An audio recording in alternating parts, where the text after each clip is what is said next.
So before we get started, I'd like to introduce the newcomer here, young lad. He's me, guys. When he put the pictures in our chat, and I was like, I'm gonna have to buy you a whole new FIFA card now, just for this, because you don't look like that anymore. Give him a couple of weeks. He'll be back. I reckon he'll go back late. I might go a bit more in between the two now that I've shaved it off. I might do a bit of a Ben. Bit of a me. Well, you said that you grow it out and then shave it off. Yeah.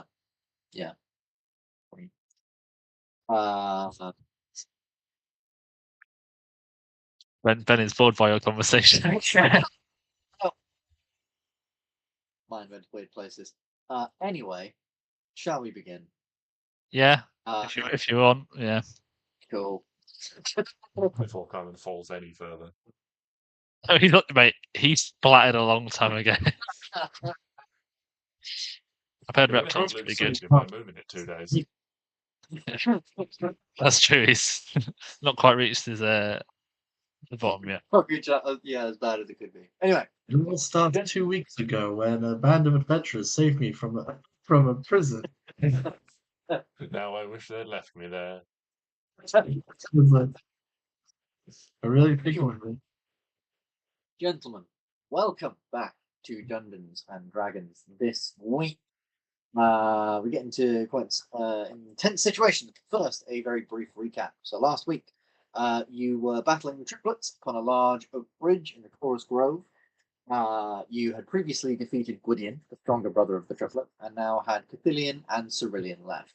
They put up a decent fight, but without their brother, they were no match for your skill with blades. Damien cut down Cerulean as she pleaded to her sister to flee, and realizing herself incredibly outnumbered now, Killian fled the battlefield. Took a brief short rest and discussed where you'd like to visit, dragons and the state of the world, but as your short rest came to an end, something very strange happened. The tiny hut that Felix created became surrounded by dozens of creatures, spoke in a female voice, all in unison, as if someone was speaking through them. It was the mother. She said that although she doesn't blame you for the death of her children, she would retaliate with extreme violence if you came any further. You, however, decided to try and find a peaceful solution and sort of talk things out. You suggested a deal where they split the land so that you can have what you want, she has what she wants, and Killian has what he wants. She asked you to summon Killian, but to your surprise, Killian was already there in the form of Damien. It seems he has been this whole time. You pleaded with Killian to see reason, and he came up with you actually all came up with some very, very good arguments that very nearly swayed him.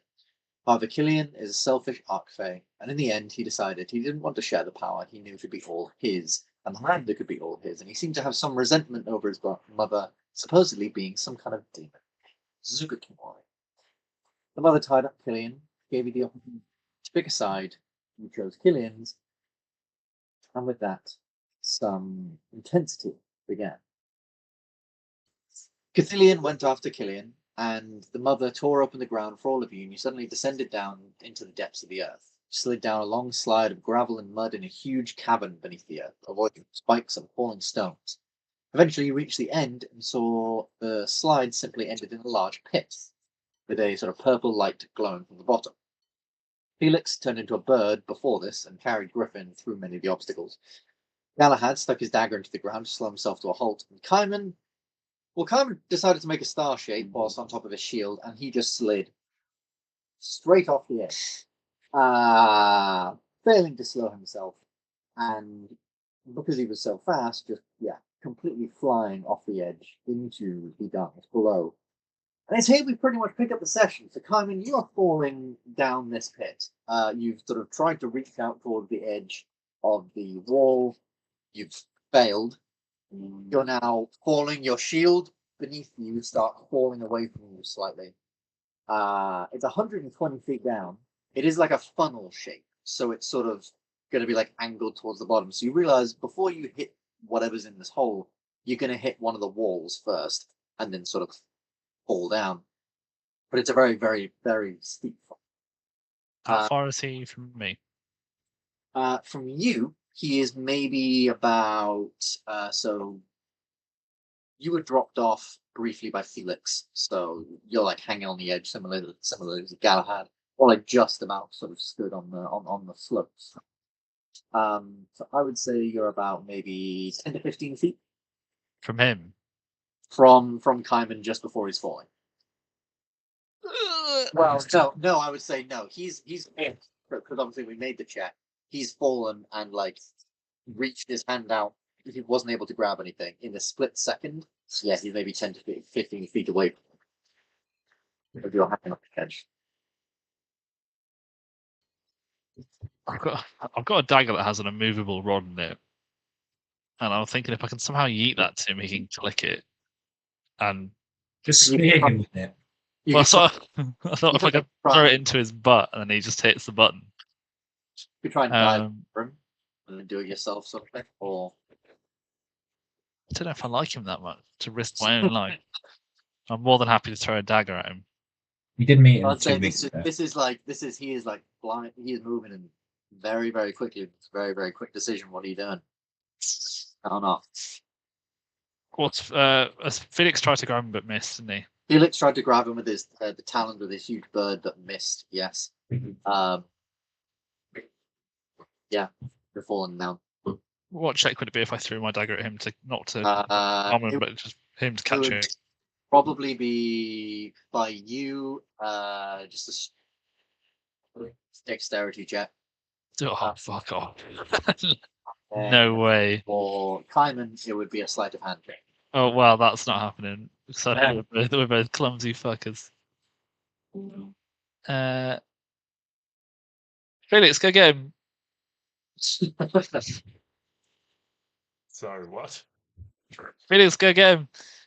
Felix is a massive bird, just looking at him. I mean, if I can dive after him and make another attempt to grab him, I will. I will say this: he is at the minute a big, hefty lizard boy. He is going to fall at this point, like faster than you can grab.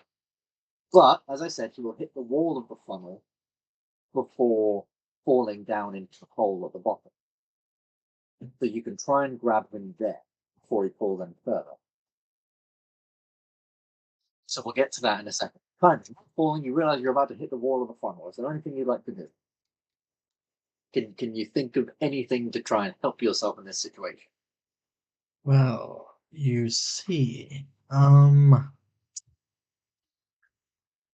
plane shift, leave. wait, is this thing actually going to be useful? One moment, let me just see what this does again. Probably not. It's the wand of wonder. Please let it be the wand of Jabberwock. wonder. Yeah, please let it be the Jabberwock. Yeah, if I don't actually have a thing that tells me what it does. I had it in the tab. I'm sure you can find it online. Yeah, so the wand of wonder. Let's take a quick look. So, yeah, if you roll a 0, if you roll between 1 and 5, you cast slow, which would, yeah, obviously slow you down a lot.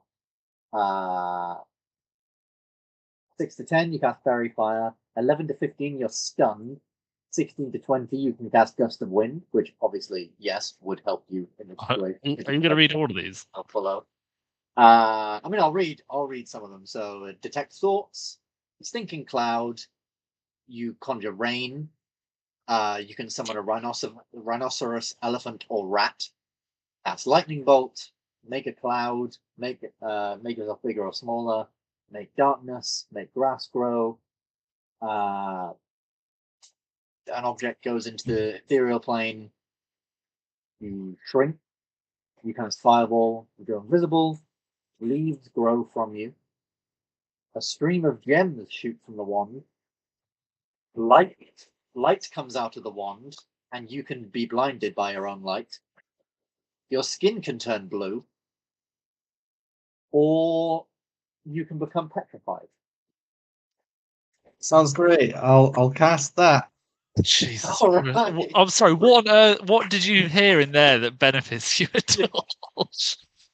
I summon an elephant and use it to, crash my land. Pushing you full. Simon, You know? please roll me. So as you're falling, you quickly sort of turn, pull out this like small little like rod with these like laughing faces on them. Now is not the time You to just- get in one last. Shut your eyes. You almost shake it. Kind of. Is roll me a D100, Simon. A Did I 25. do it? Did I do good? Yes. Carmen, choose one of your friends you can see above you. Your Griffin, Ad, or Phoenix. I see the bird. Eric, No. can you make me a wisdom saving throw, A please? wisdom saving throw. Hold on. What's the wisdom of an eagle? Probably not very good. Let me grab my book. What's the wisdom of a giant eagle? Very clever. I think they have a wisdom of 0. Or like plus 0. Giant eagle. Oh no, Plus +2. 2. There we go. You Hold get on, plus let me check 2. something. They are wiser than Felix. It's not hard, That's is a it? 17 plus any bonuses I might get from my paladin bros. Okay. I will say that yes, you passed. So Carmen, you are unable to detect the thoughts of the eagle. But its face probably gives away what it's thinking. You're fucked. Can Unfortunately, I act? Unfortunately, the one you got, Carmen, was you cast detect thoughts on a target you choose. If you don't target a creature, you instead take 1d6 psychic damage. So, Carmen, before you act, so yes, you're going to hit the wall, Carmen. So can you roll me a dex save? On a 1, something bad happens. You're going to break something. It's not a 1. It's not a 1, but it's not a fucking pass either. All right. No. So this is going to be just a lot of dice. Right. This is going to be 90 feet of the 120 feet fall. That's 96. Do you say 90?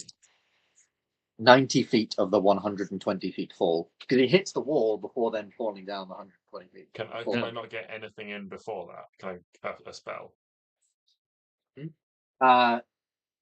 Because technically, like, falling happens immediately and you fall at a rate of 500 feet around, I'm going to say that this happens, he hits the wall, that then sort of is like the brief moment you need to. So. Okay. All right, so If Simon, he's fallen 90 feet, I can't do anything. He'd be out of range. Yeah, I'd also say, like, as he was falling, like, your thing was trying to grab him as a challenge. By the time you've transformed back into Felix, he's like, he's gone. He's like down there. Okay. So, yeah, Carmen, I'm you sure take 30. this will be absolutely fine. Carmen, you take 34 points of blood. Hell, that's nothing. 34. 34. Yeah, nothing. Easy. Put this in the bag. We are not at war with the wall. So You're not. you all hear this crunch as Kaiman hits this wall. You hear the brief shout as Kaiman hits this wall. So Kaiman, you hit the wall. You're going to continue falling. I would say at this point, is there anything else anyone would like to do? No, I the see, only thing it's I a was long going way to cast down. is out of range. What was it? What was you going to cast for? That would have. Oh yeah. No, I am can fall. I just look at Galahad and ask, do we do anything, or we're just sort of standing on this slope? You're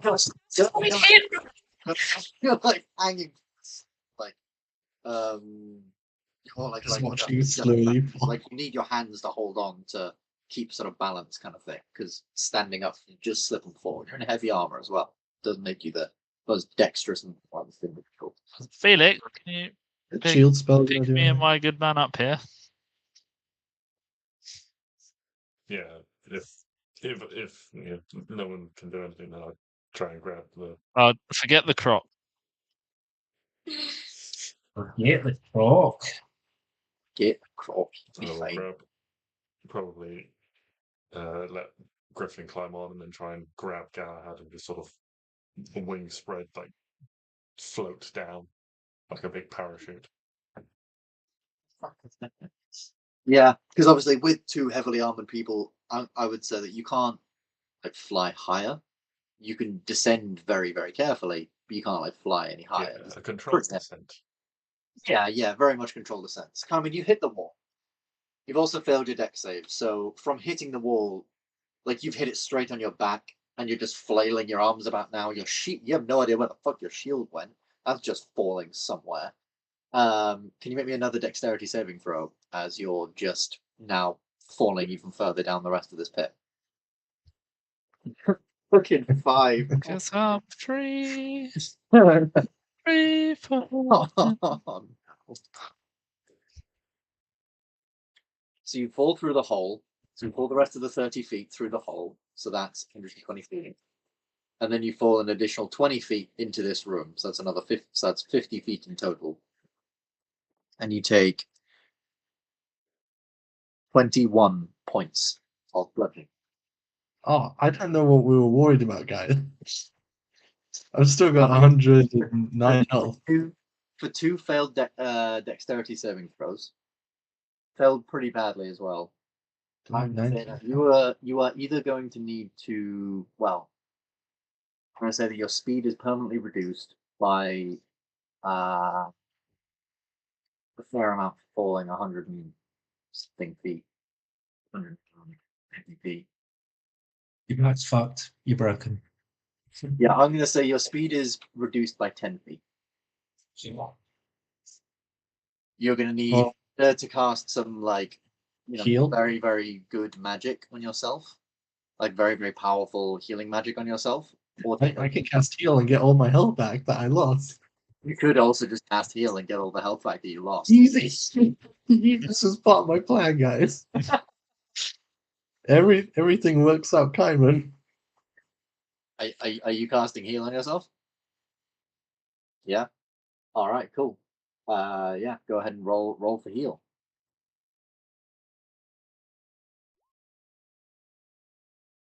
Jesus Christ. 70 hit points. There we go. Yeah. Carmen, you get 70 hit points back. As you land, you sort of you land with a hard crunch, and you sort of slowly get to your feet as you begin casting heal on yourself, and you suddenly just hear all the bones in your neck just pop back into place. Your knee your kneecap slightly just jolts. Your shoulder sort of just pulls and stretches just that little bit to allow you a bit more movement again. I'd say yes, heal is a high enough level spell. You don't have that much. That's a pretty high level spell gone. So you back up, and the rest of you sort of slowly descend. The eagle has to sort of slightly pull in his wings a little bit to go through the funnel at the very bottom. And you land. It took you guys so long. That was a poor choice of descent. Everything's fine. Really, your voice sounds different. I'm trying something out. Everything's fine, he says in the Kaiman crater he's created. In this room, you are indeed in a room filled with purple crystals. Not loads of purple crystals, there's maybe about 4 or 5. It is a fairly sort of barren room. And on the ground, at first you think it's gravel. And some of it is. Some of it's stones. But you also realize there are quite a few bones beneath the feet. Skulls. As you sort of take a step, and as eagle you land, you feel the crunch of several skulls, very, very old, just crunch beneath your feet, and several bones snap. You look around the area, there are 3 sort of large purple crystals that are making this very bright glow. In the area,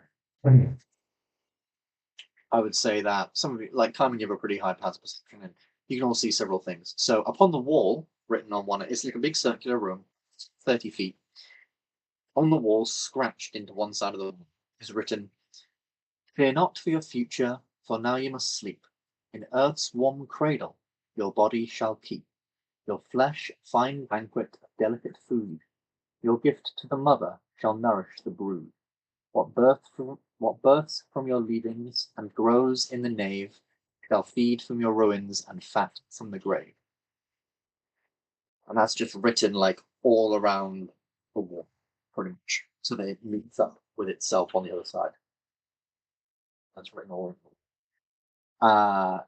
You can see several bodies that are obviously very, very old with all these, skeletons and things. Some of which are slightly newer. Some of which, still have some flesh on their bones. Some of which have, you can still see the dried blood on them as they've perhaps fallen and they were clearly killed by something else before they fell down here. You easily get the sense that this is just like the mother's pit. She drops the people she doesn't like in. She drops just people she wants to kill in. Nice to have a pit. In the corner, however, you do see so you see three main things about this room. In the corner, you see two bodies. These bodies have wings similar to the wings of Griffin when he summons his angelic wings, but they are just the skeletons themselves. The actual bone of the skeletons ever so slightly and faintly glows. And they're a bit taller and a bit sort of larger than your average person. You see a crevice or crack in the wall, tall enough and large enough for you to sort of move through. And through this area, you can see sort of like roots and things just sort of like almost like clinging out of the base. And also you can see this sort of almost like fog or mist or spores that sort of hangs in the area, and tendrils of this sort of hang in the area as if warning you through this area there will be lots of something poisonous gas. And through the last section you can see it's a small cavern. You have to it's like a crawl space through. You can see more of this purple light, and it gets brighter and brighter and brighter. There's a much brighter area of this purple light through this crawl space. What would you like to do? So bodies got they are glowing a sort of faint golden color. Like a radiant sort of light. Yes, I'd definitely say it. Well, I'd say one's silver, one's gold. Oh, there's two with wings. Yes. But they're like humanoid forms. Yeah, they're humanoid form, like easily enough for you, Griffin, given your lineage and who you are. You can definitely tell these are possibly angels of some sort.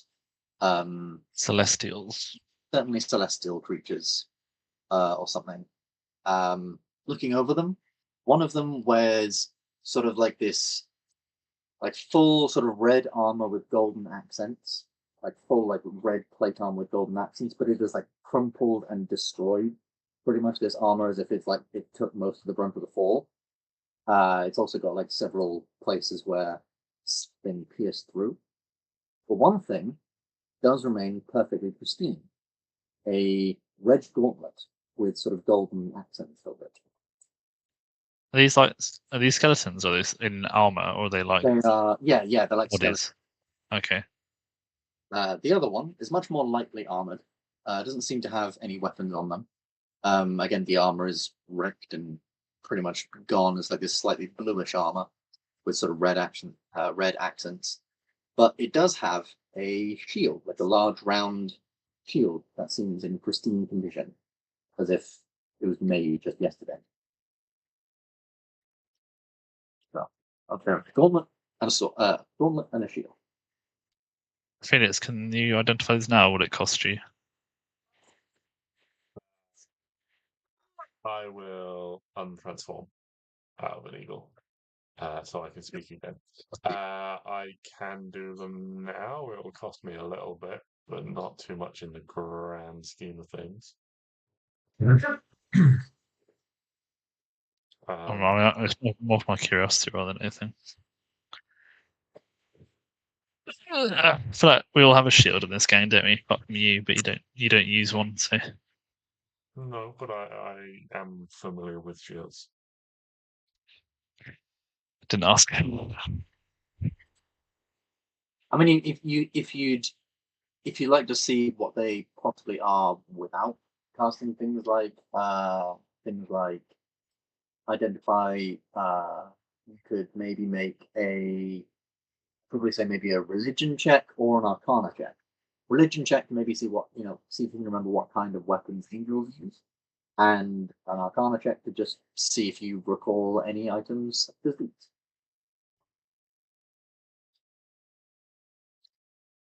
Arcana. Which would that be for? Would that be for the gauntlet? Or I'll do probably the gauntlet. The gauntlet, right. Yes, so this actually makes a lot of sense, because this is a much more magical item. Looking at it, you sort of get this sense from the axe that sort of feeds you some of this information, and this sort of soul of the axe tells you that she wielded something similar back in her day. This is a gauntlet of blasting.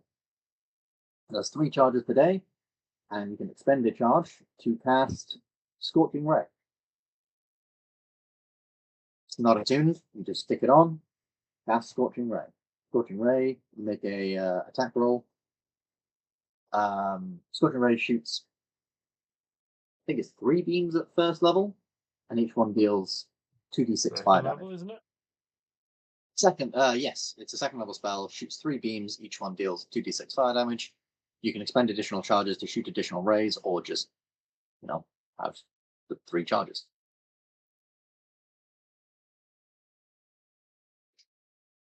If you can't tell, like an Iron Man gauntlet. Could I tell from my roll if you need to attune to it, or?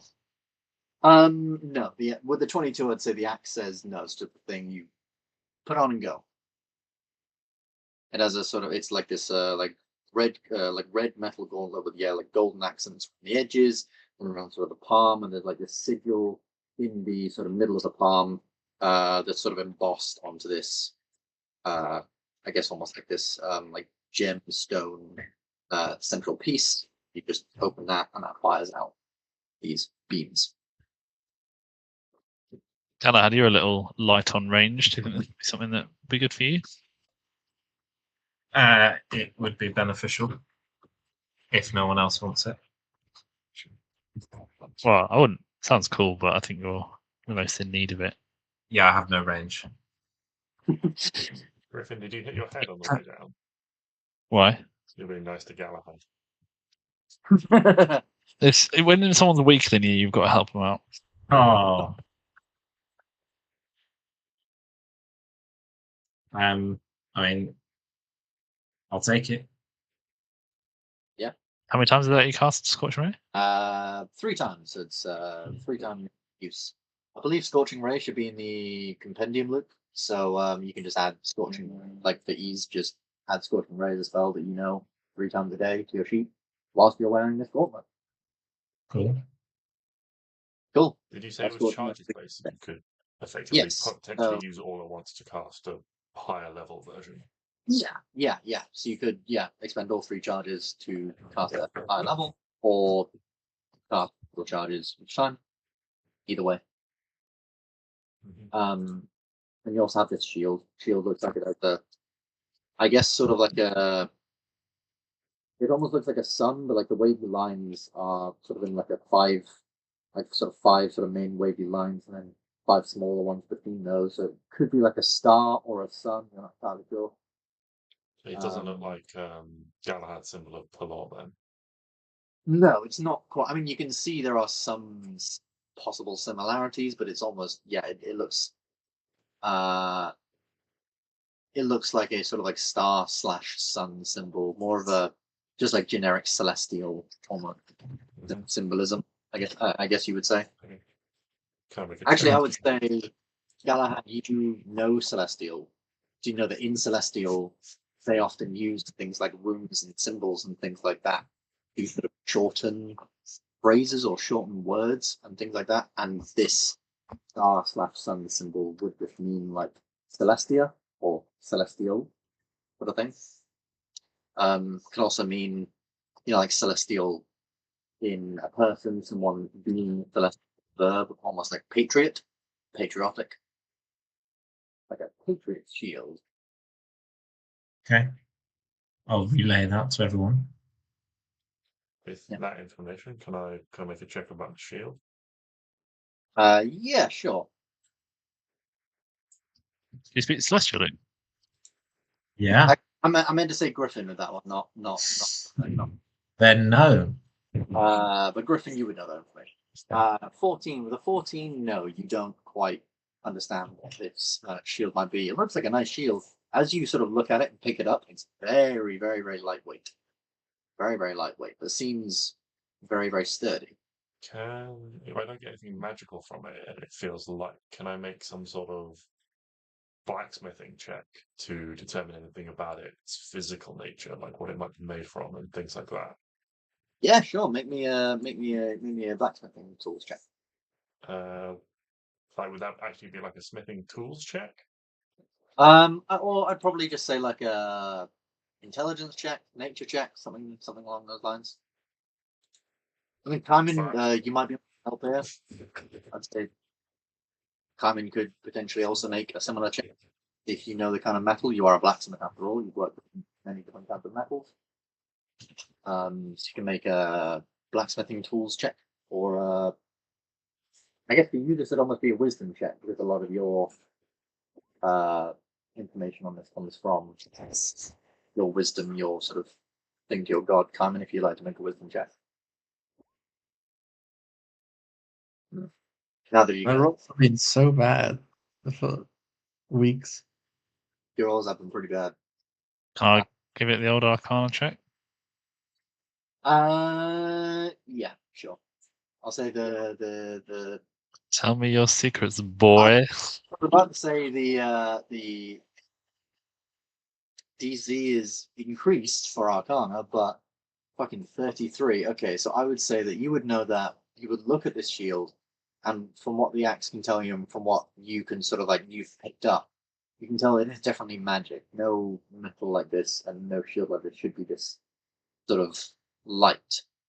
And you pick it up, and you don't know why, but you almost just get the sense you want to. I don't know. It's like got slightly more embossed and things like that, and it's very, very lightweight. You almost just want to. You give it a slight toss, and as you do, you almost just like toss it at the wall. You think this must be magical. Maybe it does something. Throw at the wall, comes right back. You're like, oh, that's cool. Throw it somewhere else on the wall, and because this room is circular, from one side of the wall, from one side of the wall, comes right back. Ah, this could be interesting. Somewhat similar to a field we all know and love. I wonder where Ben got these ideas from. I wonder where, guys. If we find a hammer, Be looking for a hammer. Is it? Do I get any idea if it's like a +1/+2 shield? Or? So I would say you can make the.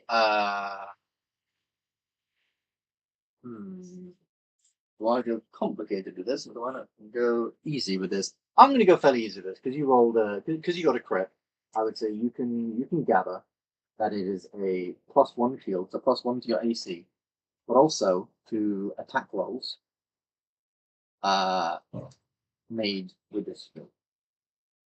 You think that with the Arcana check that you've got, and with sort of like brief, sort of looking at it, throwing it, feeling its weight, the sort of magic in it, you think it has a somewhat similar sort of feel to maybe a little bit more than a dagger, maybe sort of like a javelin or something like that. So maybe about 30 feet range. 30 feet is like 120 feet.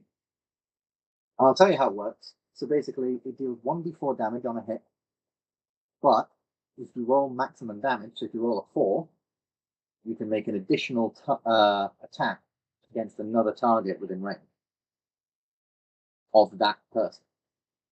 So you have a 1 in 4 chance of it bouncing from one thing to another. Does that keep chaining up to a maximum? No, they can potentially just keep on going. Presumably, you can't hit the same target twice. Nope, you could. So it could Okay, go so from if you one. had two targets, you could literally go A, B, as long as you kept rolling 4s. Yeah, as long as you keep rolling 4s, bong, bong, bong, bong, bong, bong, bong, bong, bong.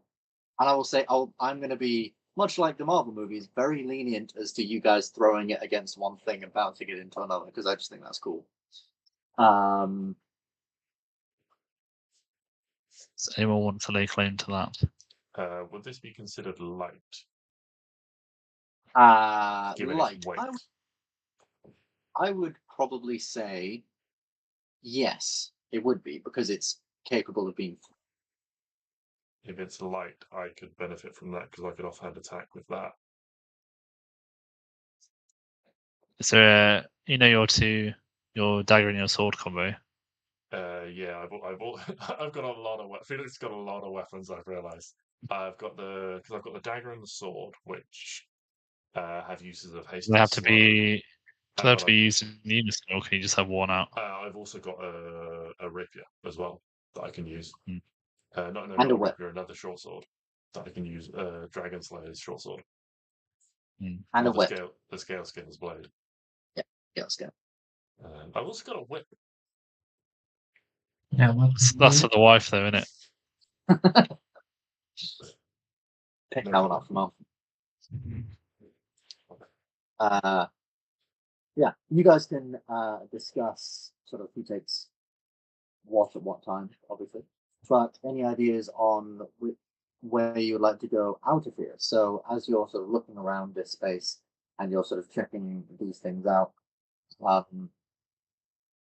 two ways: poisonous gas or strange purple light, bright. What did the thing on the wall say? The thing on the wall said, "Fear not for your future, for now you must sleep. In earth's warm cradle your body shall keep. Your flesh a fine banquet of delicate food, your gift to the mother shall nourish the brood. What births from your leavings and grows in the nave shall feed from your ruins and fat from the grave." You put that in the chat. That'd be helpful.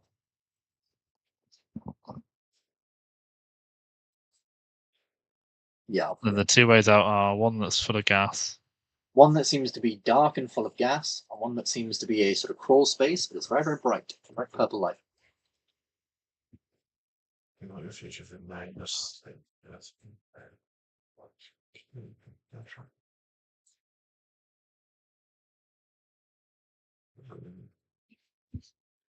First one was leavings and clothes, and then madam chef.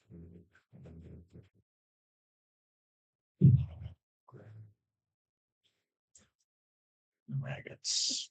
Do you think there's any clue in that, or do you think it's just an ominous thing? Ominous. about- It's just saying you're all going to give back to the Yeah. earth, isn't it? Yeah, but nourish some sort of brood.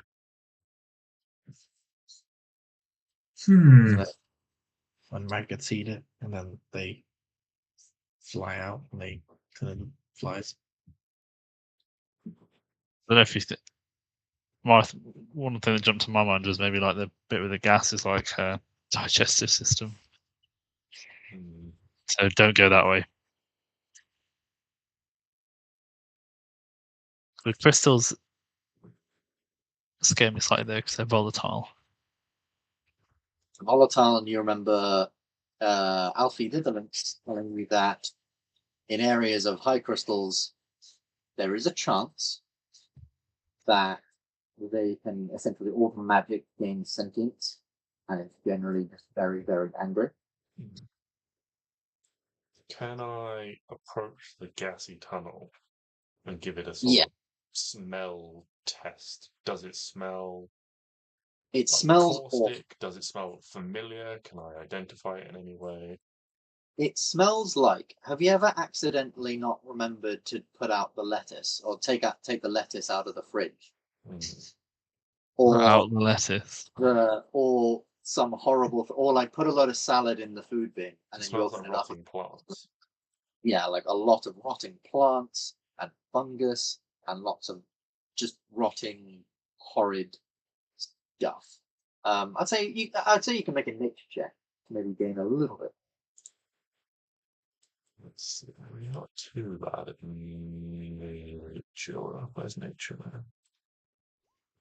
I'm not great at nature either. 11.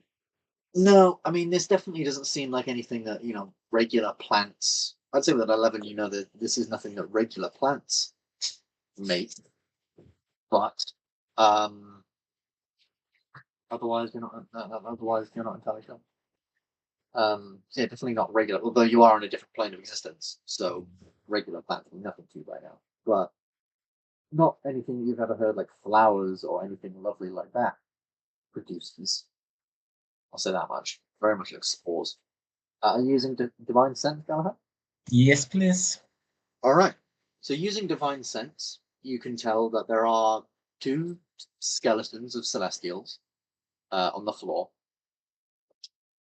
You can also tell that there are several skeletons of other things like fiends on the floor, skulls of fiends, skulls of other celestials on the ground, and bones of fiends and celestials on the ground. And I would say that from the top area, there is a very, very faint sense of fiendish nature.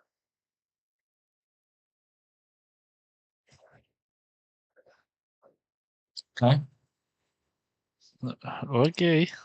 I will relay the information to my comrades. So we've got You got a 2 fiendish celestials. feel. Yeah. You got a fiendish feel from the way with the gas. Gas. Yeah. Hmm. So you guys have been here for a little while now. You begin hearing faint from above, from the hole above you, where you sort of faint rumblings of the stone moving and shifting from way up high there.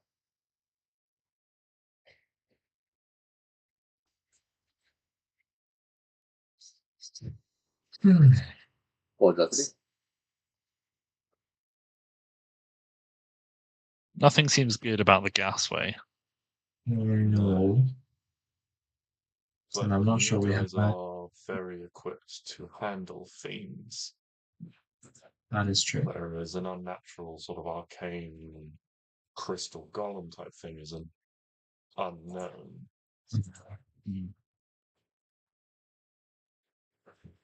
Will we take damage from the gas, or is it just a bad smell? There's another I- question. I don't know.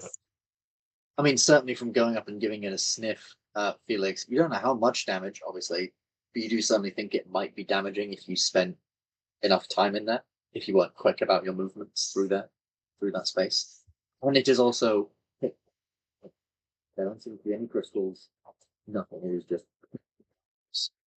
Can I, real quick, get everyone to stand back and just flick a firebolt, sorry, not a fireball, about 10 feet down the tunnel to see if it's flammable? Because rotting stuff can produce methane, which can be flammable, so we might be able to burn this off.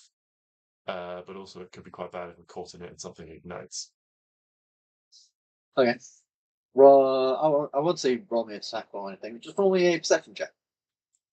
A perception check. Unless anyone else looking at this I can am also roll. rolling not well tonight. As this firebolt flies down the thing, anyone else can roll a perception check as well. Hey. Oh, hello. Yeah. Carmen, you rolling a perception check? 18. Okay, not bad. So Felix, you just sort of, you're maybe a little too focused on sort of like the flame and its end point.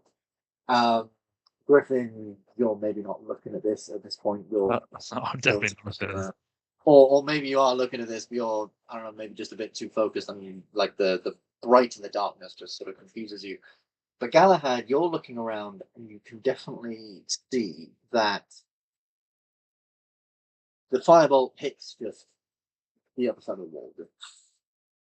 As it travels through, you can definitely see veins of what looks like fungal matter growing over the walls, and there are lots and lots of like plates of mushrooms and different kinds of sort of mushrooms and spore creating fungus. These like large sacks with holes in. You can see, yeah, they say like overlaying and overlapping plates of hardened fungus, creating like these nests or bulbous areas. And you definitely think these do seem to be. I'd say you can maybe see like one on the side, and as the firebolt flies through, the gas doesn't seem flammable, but you do see this almost sack, and as you look at it, you can see almost this gas falling from these large sacks within. The problem is, as soon as the firebolt fizzles out, the area is pitch black again, and you can't see this.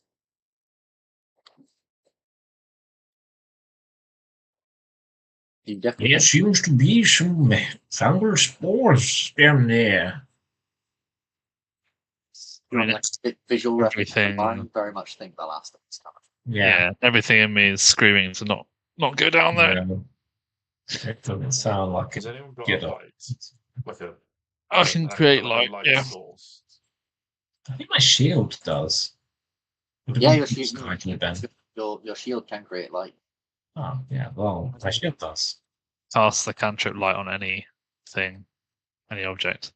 Yeah, you can also do that. Or you talking about tossing something down there? Well, I think if you light it up and then we try and hit one of these like clusters to see what happens then. Because if we could slowly make our way forwards, just like burning out this fungal matter that's producing this sort of gas as we went, it might be a safe route. Can I grab one of the skulls, Ben? Cast light, Yeah. the light cantrip on it, and then yeet it down there near one of the sacks. Absolutely, yeah. You cast light on one of these skulls, throw it down. It does break off into sort of like small pieces, but like the main sort of facial plate piece manages to stay together, and it creates I believe a 15-foot light area of bright light, 15-foot beyond that of dim light. So I'd say, yeah, with that's quite a good idea, actually. Yeah, with that you can see this sort of like crack goes into this slightly larger room, like a 10 by 10-foot space. And yes, on the wall you can just about see the edge of this, the edge of what Galahad was seeing, or what he was hinting at, this large sort of fungal spore thing on the wall. And you can see now it's almost like undulating and almost like moving and squeezing and breathing, and this gas is almost falling from it. It's like there's this weird slow shower of gas falling down. There's an 11 hit. 11 doesn't hit now. I have advantage because it's a stationary target. I'm going to say that because you've got Firebolt, you could theoretically just keep going. Is this it? Is this it? Is this it? Is this it? So I'm going to say that with this idea in mind, it works. You see the thing, you throw enough firebolts around, and eventually you hit it. And upon hitting it, you hear this sound as you watch as several of the vines and things that were sort of like almost creeping out of the thing sort of recede and burn. And the gas seems to be no more. And you can take steps through. Are we committed to this way? What do you think? If it feels like a reliable way to progress, I can roll with it. it's a way of potentially clear. Like if we watch it for like a moment, does it sort of has it like temporarily stopped, or has it stopped completely? You seem to think that it stopped completely.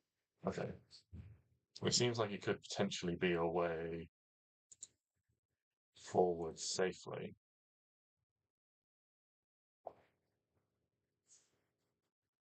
Yeah, I mean, that's the other one has a risk as well, so if we can nullify the risk on this route, let's give it a go. Also, it might be protecting something. Yeah. So Right. just rinse and repeat on the old skull and firebolts. All right. So I would say that. So you move through this tight space. You almost all have to like sort of go like sideways. Felix, you just walk through fine. you'll have to sort of squeeze through sideways into this sort of like 10 by 10 foot space, and then you have to crawl, not crawl, but like shimmy through another space. These caverns are clearly not meant for people to crawl through. What are you using as light down here? Just like casting light on like a skull and then just like carrying that in front of you is just light, yeah? If we don't have to keep tossing them, I mean, Galahad's shield lights up, so he could lead the way. But yeah, just to like hit the sacks from a distance, keep doing the skull thing. So I would say on the next room, you have to do that from like a shimmying sideways position. You do throw the skull into the room, and it's a bit of a larger room. This one now, sort of like by like 20 feet by 10 feet, like a long, a little bit wider sort of like turban space. Not as tall ceilings, you do have to sort of crouch a little bit. But yeah, there seems to be another one of these fungal things glowing. That gets you through two areas. The problem is with the next area, as you look around, you can see that as you throw this skull, you can't see where you can't see any sort of fungal growths on the wall. You do, however, see that the area turns round the corner. But turning round the corner would put you in the gas.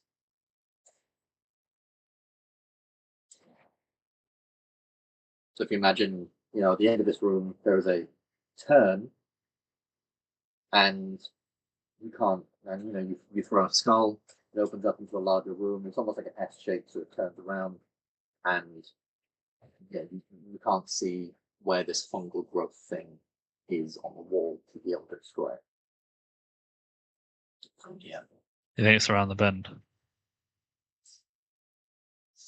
Would probably be the most. We'd have to move into the gas to see it. One of you might. Unless you have any ways of moving through the gas or pushing the gas away or anything like that. Anyone got any gusties?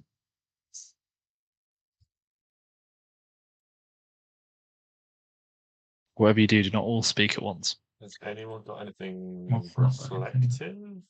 Oh yeah, I've got a massive mirror. I've got a 1000 GP mirror that I use for scrying. You've been lugging that this whole way. Yes, apparently I have. If I put that down with a light on it, could we see? Yeah, I mean, you would need to put that down, because there's about sort of like 10 feet to, maybe 15 to 20 feet of gas-filled corridor before the turn. Is the problem. Okay. You would have to step into the corridor and into this gas-filled corridor. Okay. And yeah, I understand. if you had a way of moving that mirror the other way, possibly. I don't have anything that can, gust wind, move wind. Does your bee do anything gusty, Galahad? Or Pull the wabberjack back out. I mean, what could possibly go wrong here? Jabberwock can cast gust of wind. Yeah. Worth a try, guys. The only thing I can do is wind walk. That's not even helpful, is it? I don't know. I can leave you suckers behind. The noble Galahad would not do such a thing. No. Never. I'll just use the Jabberwock, why not? There we go. Okay. Da-da-da-da-da. Probably a D100. 45. What is the thing with the Jabberwock? I've turned blue. It has seven charges, by the way. So Martok, we've got 2 charges, but what did you roll here? 45, was it? Yep. Yeah, 45. So on a 45, Carmen, you're looking down the corridor, having a think. You hold out the Jabberwock, and a bolt of lightning just carves all the way up the wall, along the wall, lighting up the area, decently below the sea. And now you can all, very easily see that, this thing is nowhere to be found. And you're carves up the ceiling of the wall into a hole in it briefly, and then it just sort of goes away. It's the This plan. gas, does it completely fill the chamber? Like, is it like floor to ceiling, or is it because it's like pouring off these spores? There's like a gap at the top. From what you can tell, is that this place is very, very old. So it's sort of it's floor to at least quite high up. But that's probably because the gas has just sort of been sitting on itself for quite a while and sort of building up and building up and building up. And as it gets to these corners, yeah, it doesn't quite sort of it just peters out. And as it gets to this sort of hallway you're looking at, it does sort of. So theoretically, there is a space at the top. You don't know. Maybe that mean there potentially could be, or it would just be where the gas is thinner. But it would still, could still be thinner. How wide You imagine, is the corridor? With the way it's almost pouring out, I would say that the corridor you're in right now is about 10 feet wide. Oh, that's going to really mess up my plan then, because I thought we were still sort of like squeezing through a narrow thing. I thought with my short arms and legs, I could do like a stick on the wall and like above the gas and try and lean around the corner with a high probability of falling on my face in the gas. But yeah, it's 10 foot wide. My arms aren't that long. I might just have to send I would someone say this: into the if you gas. went into the gas, you would obviously have a saving throw to avoid some of the effects of the gas. I'm not a mean DM who's just going to be you breathing gas, you die. Yeah, I can't think of any other solution. Possibly point poison. What are you doing there? One of you make me just an intelligence check. Actually, all of you can make me an intelligence check if you'd like. Yeah. I don't think we're a Galahad, group is there of something you want to say? Yes. Okay. Well, I can cast Windwalk, which turns us all literally into gaseous wind people. We could go back the other way and go through the crystals without disturbing them, because we're gassy. Doesn't this last for a certain amount of time though? Windwalk. Yeah, or am I thinking of something else? It's like 3 hours, I think. So the casting time is 1 minute. Yeah. But at 8 hours, you can be a. You can revert to the normal form. It takes a minute. Yes, it takes a minute to revert to your normal form. So you and up to 10. We're very vulnerable for that minute though. Yeah, you're up to 10 but we can. Yeah, you have a flying speed of 300 feet, resistance to damage from non-magical weapons. The only actions you can take are the dash action. Reverting takes 1 minute, during which time you are incapacitated and can't move. Until the spell ends, a creature can revert to cloud form, which also requires 1 minute transformation. If creature very flying maneuverable. Send 60 feet per round. But if we That'd be an amazing travel spell. That was a very, very good travel spell. 8 hours of traveling essentially 600 feet per second. Very, very good. 60 feet, no? 600 feet per 6 seconds. Because you have a speed of 300 feet, and you can only take the dash action. Right. Yes. So 60 feet per second. Oh yeah. Good point. Griffin, as you're sat there, you do remember that from the belly of one of the froghunas, you did find a fan that one of them picked up, I believe. Fucking Nora, yeah. I have a fan. A fan. Yeah, no, a fan that lets me cast Gust of Wind. That'd be useful, wouldn't it? Wind fan? Thought I'd give you a slight hand to keep things moving. Not saying that that is necessarily the solution, of course, but it is a potential one. Worth a shot. I mean, it's that. Yeah, I'll give you a Gust of Wind. Give me a Gust of Wind. How would you sort of use that? Do you have any ideas of how? Look, are we on a corner? Yeah, so obviously it sort of goes around into a room essentially. So you're in a corridor, it's sort of like 10, 15 feet in, and then it turns around into what seems to be a larger room. Like that. Yeah. And then we're here. Yeah. Oh, a beautiful drawing is being made. And then does the gas come out like here? Or so the gas would come out to about sort of. I've actually drawn a penis by accident.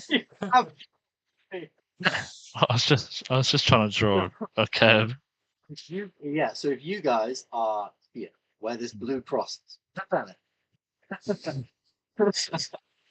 the gap comes out to the end of the shaft. There Okay. is, Flaccid or erect? there is obviously Dysfunctional. half Yeah. filling this space. Your skull was thrown, I'd say about sort of here. Where I'd love to throw your skull about there, to be fair, sometimes. You're weak, shut up. we are mature. I think it was a while since I made a dick joke. If you Oh, I can gust change the direction it continually- blasts from me. As a bonus action on each of turns for turns, you can change the direction in which the line blasts from you. So if I gust of wind, it lasts for a minute. So I Yeah. can just Yeah, keep if you pushing walk- it back. Yeah, if you walk, Just gotta through a run, building, bro. I can come with you, Yeah. and then I can hit the next one with a firebolt. Yeah, I think that works.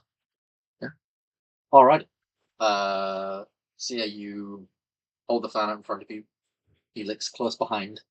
You sort of start using the fan, and the fan you can see it's like one of them old like Chinese sort of fans, and this like you can see it's sort of has like bright blue sort of it's a white fan with bright blue sort of lovely pattern over it that you can almost tell sort of symbolizes almost the wind, and it almost looks like a sort of like DNA swirl, but it's very, very windy and got lots of like wisps and things around it.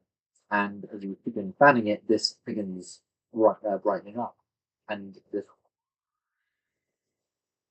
really, really loudly picks up, and all this gas just slowly begins to lumber and move away from you. You do end up sort of pushing around, and you do end up yes, moving around the corner. And Felix, do you have dark vision? Excellent question. Yes. You do have dark vision. So in dim light, so it would be somewhat disadvantaged. You can see ahead of you, where it looks like a body, the body of another celestial being, is sort of splayed out, almost like one of these celestial beings must have tried to get through this gas, fallen and sat at one point and just died.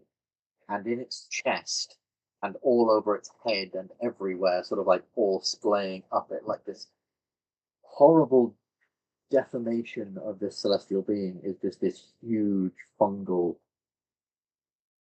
spore creating sort of sac. It's like a sac with like all these like swirling plates coming out of it. You can see this main sort of sac at the bottom, around about where the sort of head and upper chest of this celestial would be. It's taking making an attack roll with disadvantage because it's the dim. It is in dim light and it's a little bit of ways away from the skull. Pretty well, it's like hard thing. AC 13. 24 definitely hits. You hit it, it burns away, and before the gas, because obviously you're pushing it away from you, and you're in a sort of enclosed space, so it'll go back in the room and then curl back around on you. Is what might have happened if you hadn't hit it immediately. This thing burns up, and all these like vines of fungus all over the wall just slowly burn away, and you can once again it begins to burn away, and the gas almost seems to just dissipate and slowly fall. It is awful smelling, really, really smells bad, and you can tell a lot of these spores and stuff almost landed like dust, which probably won't be going anywhere anytime soon, over everything. But you can see, yes, when out in this room, celestial being, it does seem to have something in its hand, almost like a sort of, is that a tablet or a book, something like that in its hands, as it's sort of laying there, and you can see the way out there, or at least the way forward, I would say. Call out that the way is clear and head into the room. see what this sort of tablet or book is. Right. If it's not like covered in fungus and has survived any potential burning. No, weirdly enough, this seems to be fine. This stuff, this tablet seems to be okay. And it is a sort of almost like this sort of stone tablet, and written on it is a language you don't understand, but Griffin, getting a little bit closer, you understand it. It's written in Celestial, and upon it, it says, "I'll copy this in the chat. You guys can read at your own leisure." But it says, "The Order of the Holy Seraphim. You are to find the Lady of Rot Zugmoy, Archfiend of the second layer of Hell, Minauros, and send her back to whence she came by any means necessary. She has escaped Hell and is hiding in the Feywild in a place now called the Singing Valley.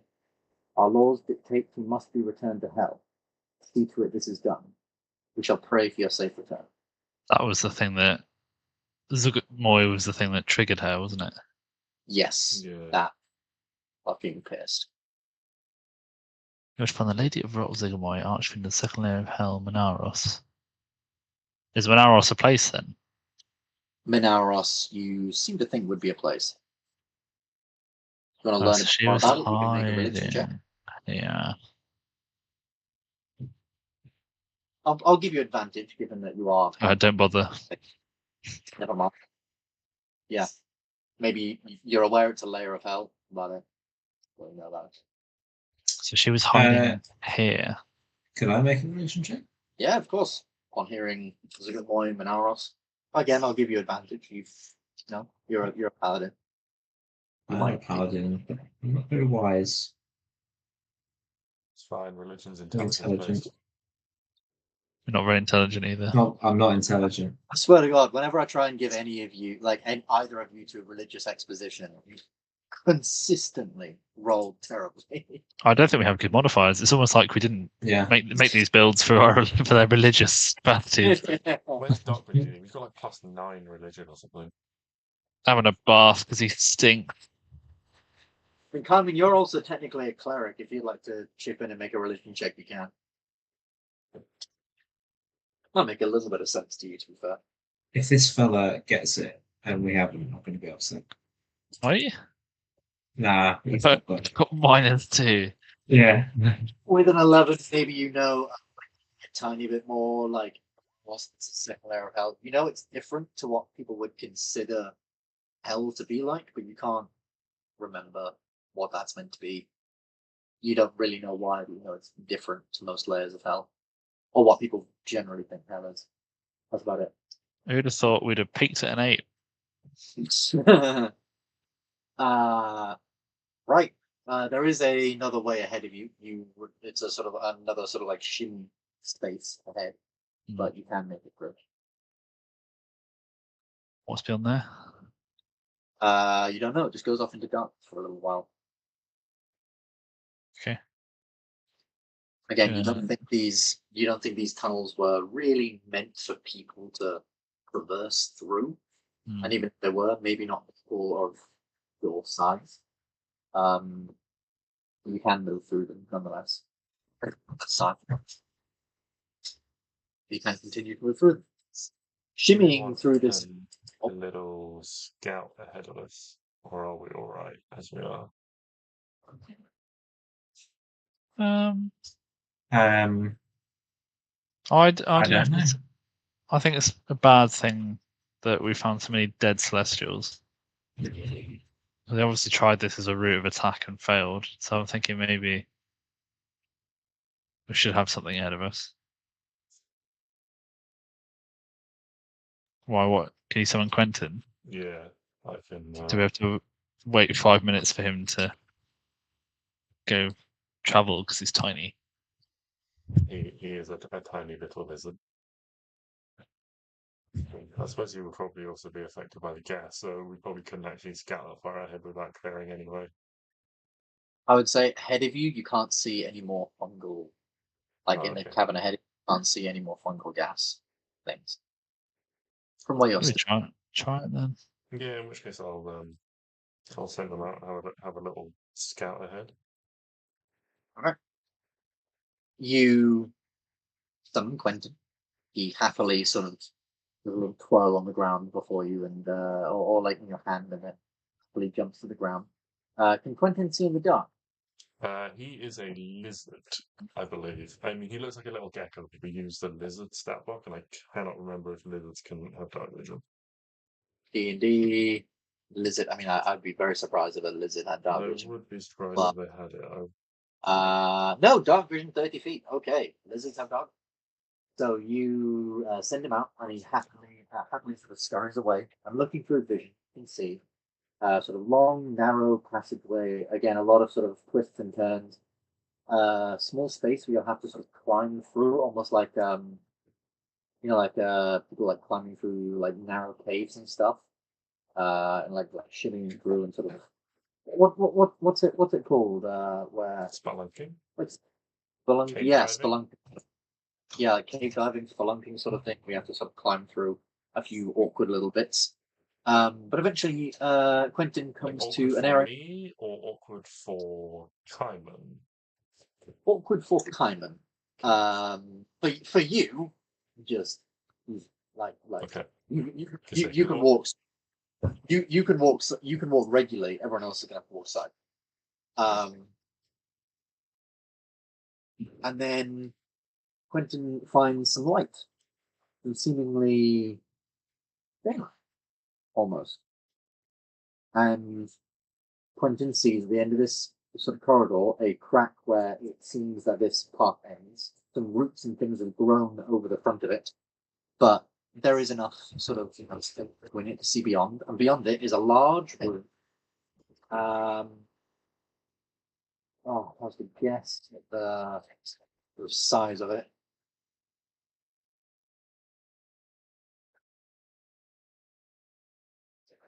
Maybe about 60 to 80 foot radius room. Lots of sort of like grass on the ground and roots and things. There seems to be 4 trees in this room and 4 very, very large flowers on the edges of this circular room. On the other end, there's a set of stairs that leads up somewhere. These stairs seem to be quite fancy, like definitely like carved stairs of like white stone. Nature has somewhat tried to reclaim them, but we think they must serve some kind of purpose to the mother because they still function as stairs. Even though, like, as I say, nature sort of trying to reclaim them. From above, you can see sort of a few small cracks and stuff in this very, very tall ceiling. And these are the cracks where the sort of sunlight is peering in. It seems to be a large room with lots of grass, 4 trees, 4 flowers, very, very large flowers. Well, flowers as tall as you and, like at least 10, 15 feet wide, with contour sort of splaying. So a single yeah. room with That was trees, us. grass, flowers, a set of stairs leading up. Yep. Large open area, trees, flowers, and a set of stairs on the other side that goes up. Is there any light coming from the stairs? Does it look like a way? Like, does it look like No, it's out? It looks pretty dark up there, but it does certainly lead up. And given the fact that it is, properly carved stone and things like that, and it has that sort of like elven fey feel to the look of it and some of the sort of filigree around it, you can tell this is maybe a way up to maybe like like Killian's mansion or Killian's main base. The main sort of place where he might live in the chorus row. What, this room that Quentin's seeing? Yes. So I know Mother said she threw out all of his possessions, but if it was to be anywhere, it would potentially be in here. The hilt of the sword, or has he got the blade? I can't remember. He got the blade. Well, the Raven Queen currently has the hilt. Okay. Yes. And yes, Luke, that's your point. As you guys have a think about your next steps, things like that. We will go on a quick 5-minute break. And yeah, we'll be back in a second to continue this merry tale.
you've seen this, like several sort of narrow caverns and walkways and things, and then eventually a very large sort of grassy room, 4 large flowers, 4 large trees, and a way out, a way sort of up some stairs.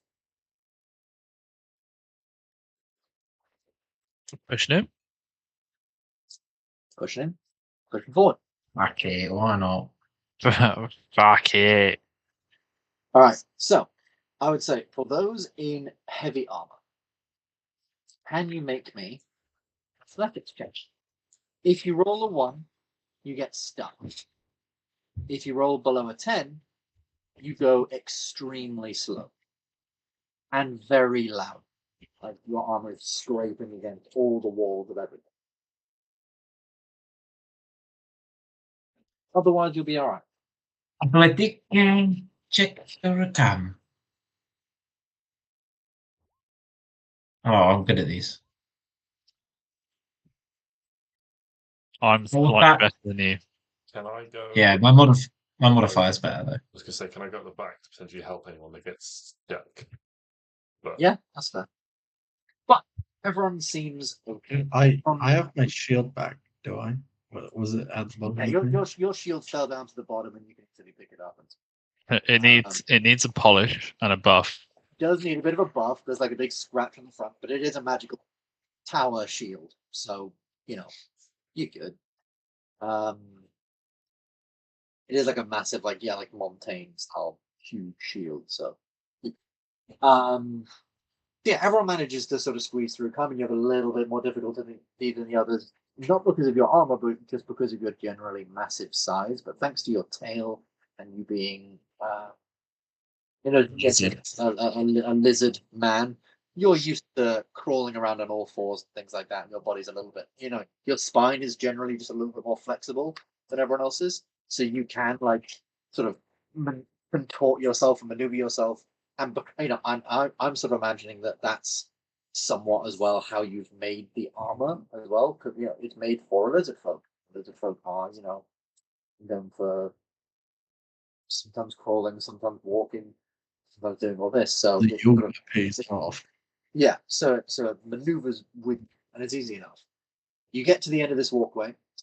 Which one of you is in the front? So obviously, right now you're shimmying. You sort of one in front of the other. You see at the very end of this walkway, right in front of you now, are these roots cover the exit. Wood that cover the exit into this larger room. Which one of you is at the front? Okay. All right. You have roots in front of you. Would you like to cut through them with anything in particular? Or are you trying to break through them, or how are you passing through? Slice. All right. Roll. My sword. Okay. Roll an attack.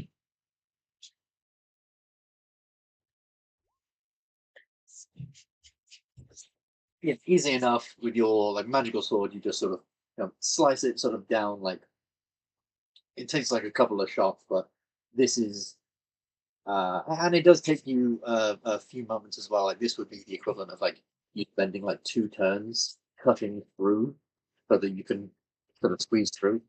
But you do manage to sort of like saw your way through this sort of stuff.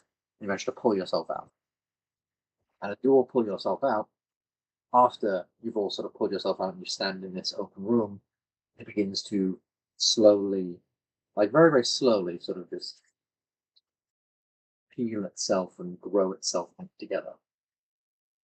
You stand now in this open room. Once again, there's sort of trees on either side. There's like 4 trees and 4 flowers, and it sort of goes like tree, flower, tree. Well, technically, flower, tree, flower, tree, flower, tree, exit.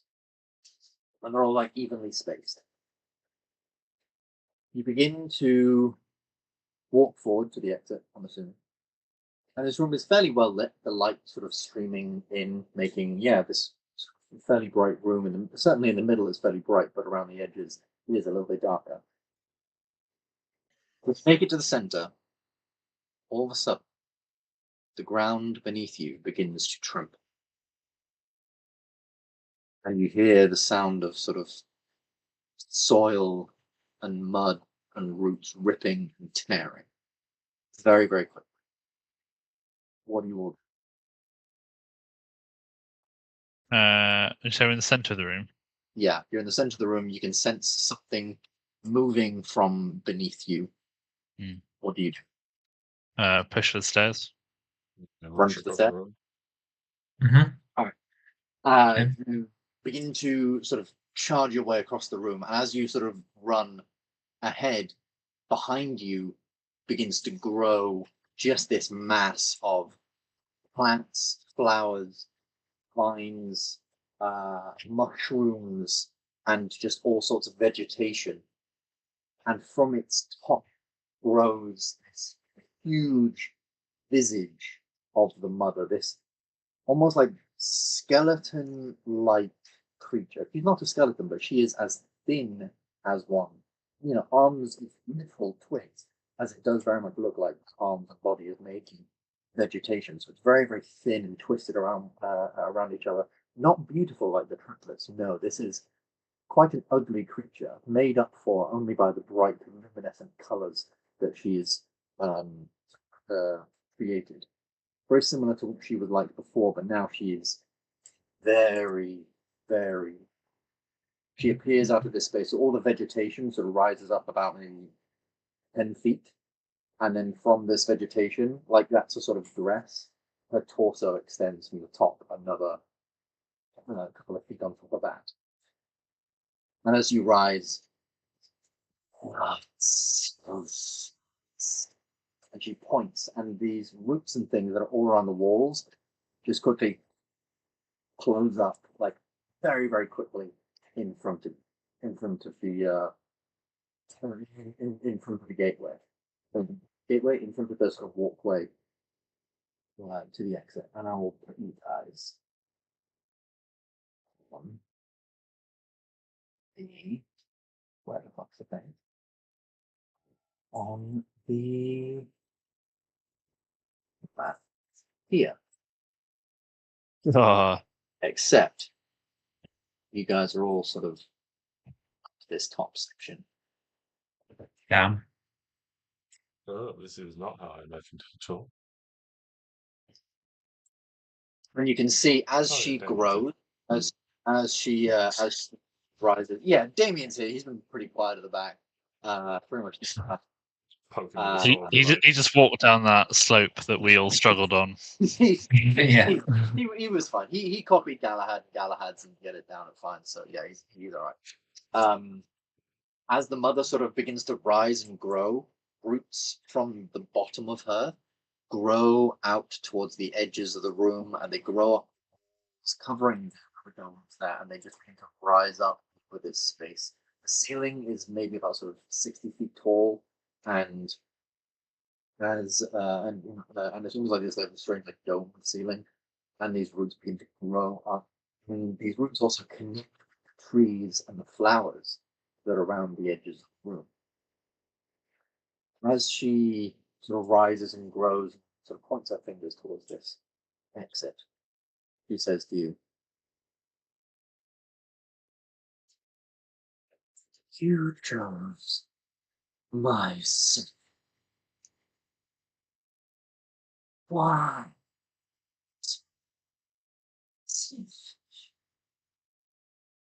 feel so sorry.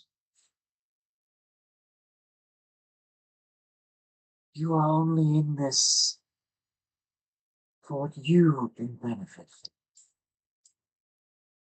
from. I'm trying to build a second chance here. You and I will die before I see it burn to his hands."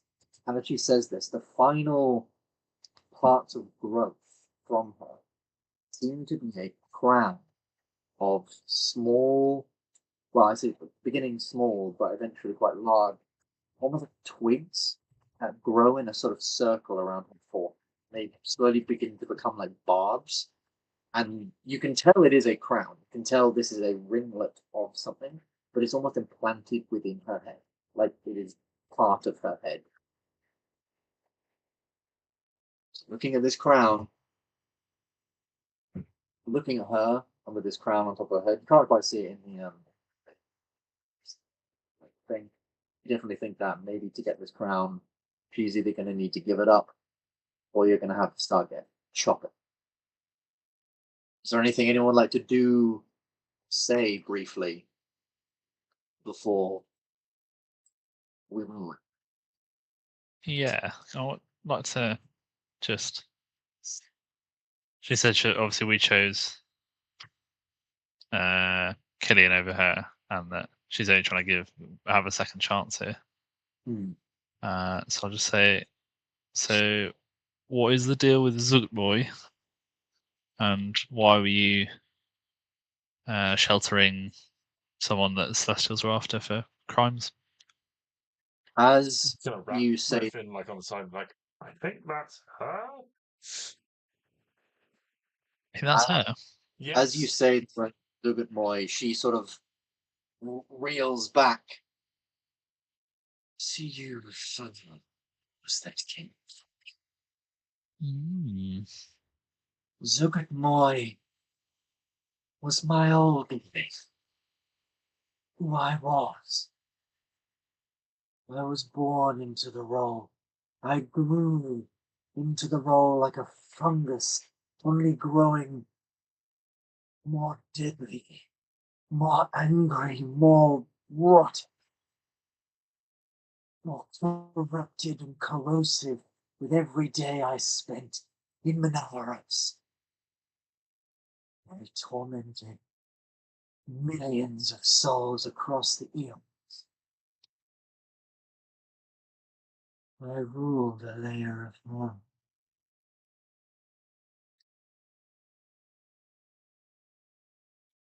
But that one takes a toll on something I never thought I would possess.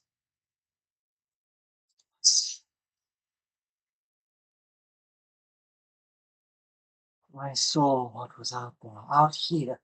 I saw could be grown. Beauty, wonders could be created.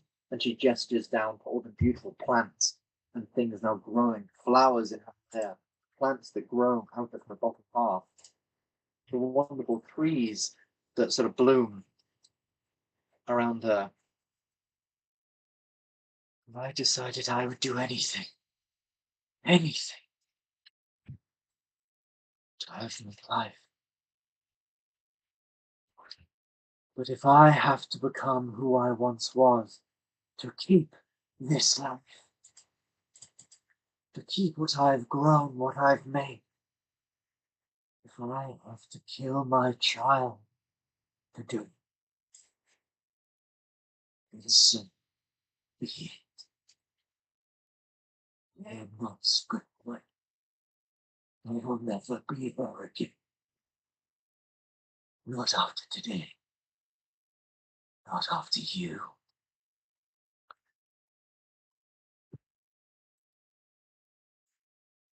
With that, let's go ahead and roll initiative, folks. Snap. I rolls.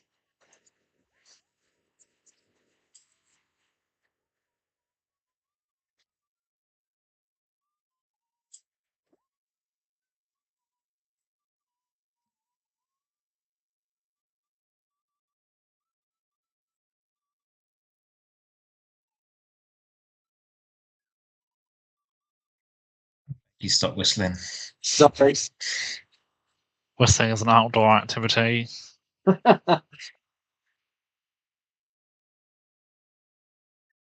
Right, so initiative orders. Here we go. So, roll. Griffin on a 14, Kaiman on a 3, Felix on a 13, Galahad on a 12.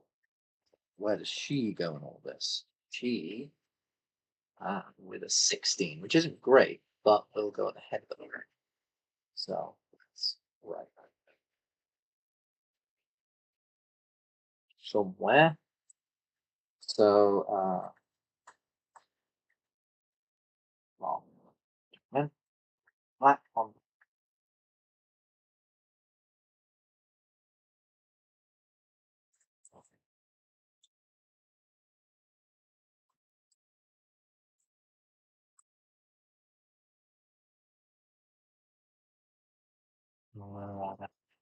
That's straight.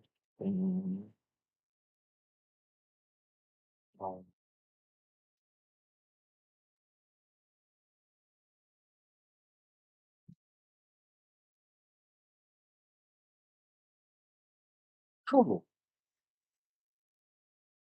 So we just put that on the right layer. And that'll just be in the top. And put it in the left-hand corner if anyone would like to see. So, first the layer action. As you guys stand there and look at her and she says her final word, she stretches her arm. Timing in it. Fuck. Carmen's last, that's why. Cool. Cool. So as you watch as she says her final word, she stretches out her arms, and the trees that are around the areas, the trunks of them begin to split, crack open into these like sort of like long, thin slits, and crawling out. I say crawling, almost like just pulling themselves free and pulling themselves out, are these creatures that are basically like people made from wood. They are about your height, your size. They are, humanoid.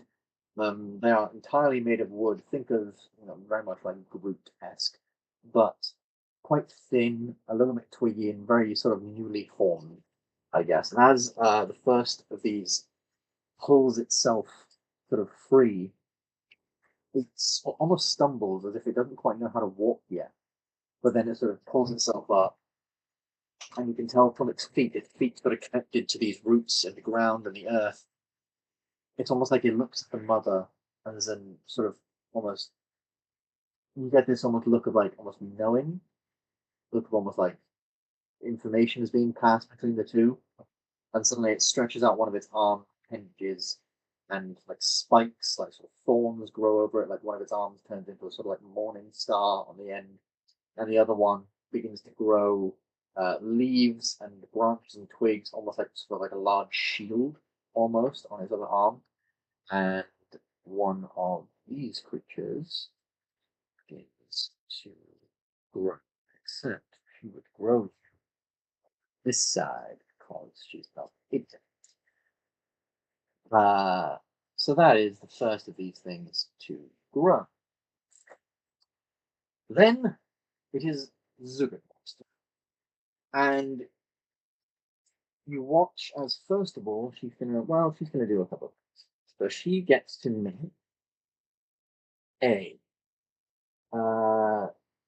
she gets to make 2 pseudopod attacks and 1 grasping root attack. So pseudopod attacks are as follows. I'm gonna make them against who's the closest people, who could annoy her most, I think. Felix, you spoke. That was annoying. And I guess next behind us Griffin. So next behind you is Griffin. So I thought he was wrong. I guess we're probably standing next to Griffin. Yeah, I'd say if you guys wanted to like really quickly maneuver yourselves a few feet, a few squares either way, that's What's fine. the range on her attacks? The range. I'm gonna guess the entire room. I don't think she's moving around. No, looks pretty parked. Yes, I thought I'd do the old video game classic. So the first one against AoE effects. against you, Felix, is a Luke just moving his scat to the side. He's just getting close to the enemy. It's fine. Yeah, within melee range of that guy, he's just appeared. Whoops. Felix, to hit you is 26. Yeah, but that to hit hit me. you, but to hit you, Griffin is only a 14. So you got No. What is this she's doing, by the way? she's summoning in her hand. You watch as she opens up a sort of hand, and a lot of pollen and sort of like gas begins to Oh, Felix has hay fever. No. in these sort of like two orbs, and she just like stretches out her hand, and these orbs just like fly through the air, almost like magic missiles. Like they don't go straight for you; they're like these through the air a bunch first, and then eventually strike you. So Felix, this one will hit you for some damage. So that'll be No way. max damage on that. So that'll be that'll be what's that? That'll be 14 points of bludgeoning damage. I'm very sorry, I got max damage on that Bludgeoned by dice. pollen. Sorry, not 14, 13 points of bludgeoning damage. And pretty good on those as well. And 13 poison damage. Ooh. So those are two sort of like pseudopod attacks. And then she glares towards Galahad.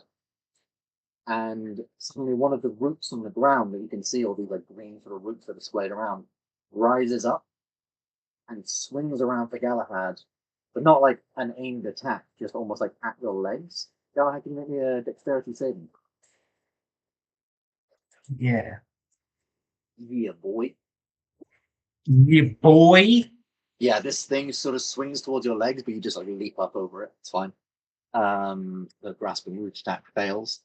And finally, then, as a bonus action, she sort of uses her left hand and she sort of points in a general direction, which is this general sort of like left direction. And all the roots along this area of the ground begin to grow flowers, small like pieces and things. And as they begin to open, they slowly begin to open, and you can see as well, if you begin to grow these small, almost like bulbs, and these bulbs begin to grow and grow and grow and grow. Nothing happens as of yet. But you do, well, I say not nothing. From some of these flowers, you can see some little bits of pollen, little bits of almost like little bits of like gas and sparkling sort of like essence that comes into the air begin to emerge from them. Where's this? This is, let me just get it in. This area of the map. It's a big area. That's a slice of pie. That is indeed a slice of pie. Griffin's mildly offended that no flowers are growing underneath him. Is it my stench? It's because you're not a threat. Yeah, I know. You're over in that area. So that's what she's going to do from. That's pretty much going to be her turn, actually. That's going to be her turn. Next up is Griffin. Griffin, you've seen all this stuff growing in an area next to you. You're pretty fine. You're good. I'll look up at her and I will say, I've no particular interest in the life of Celestials, and it's a part of my life that I've certainly left behind. But leaving them down there to die like dogs is the actions of a piece of shit.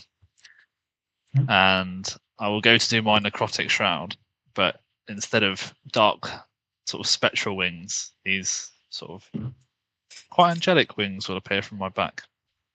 Okay. As it is now a radiant soul instead of necrotic shroud. Griffin, when becoming a Justicar, was granted the chance at redemption by the one and only tier, praise be unto him.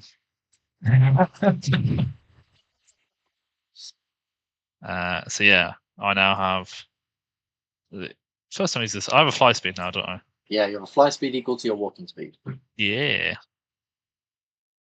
And I still dish out damage, which So is the I'm sole purpose of my existence. literally what you've become. You've got wings.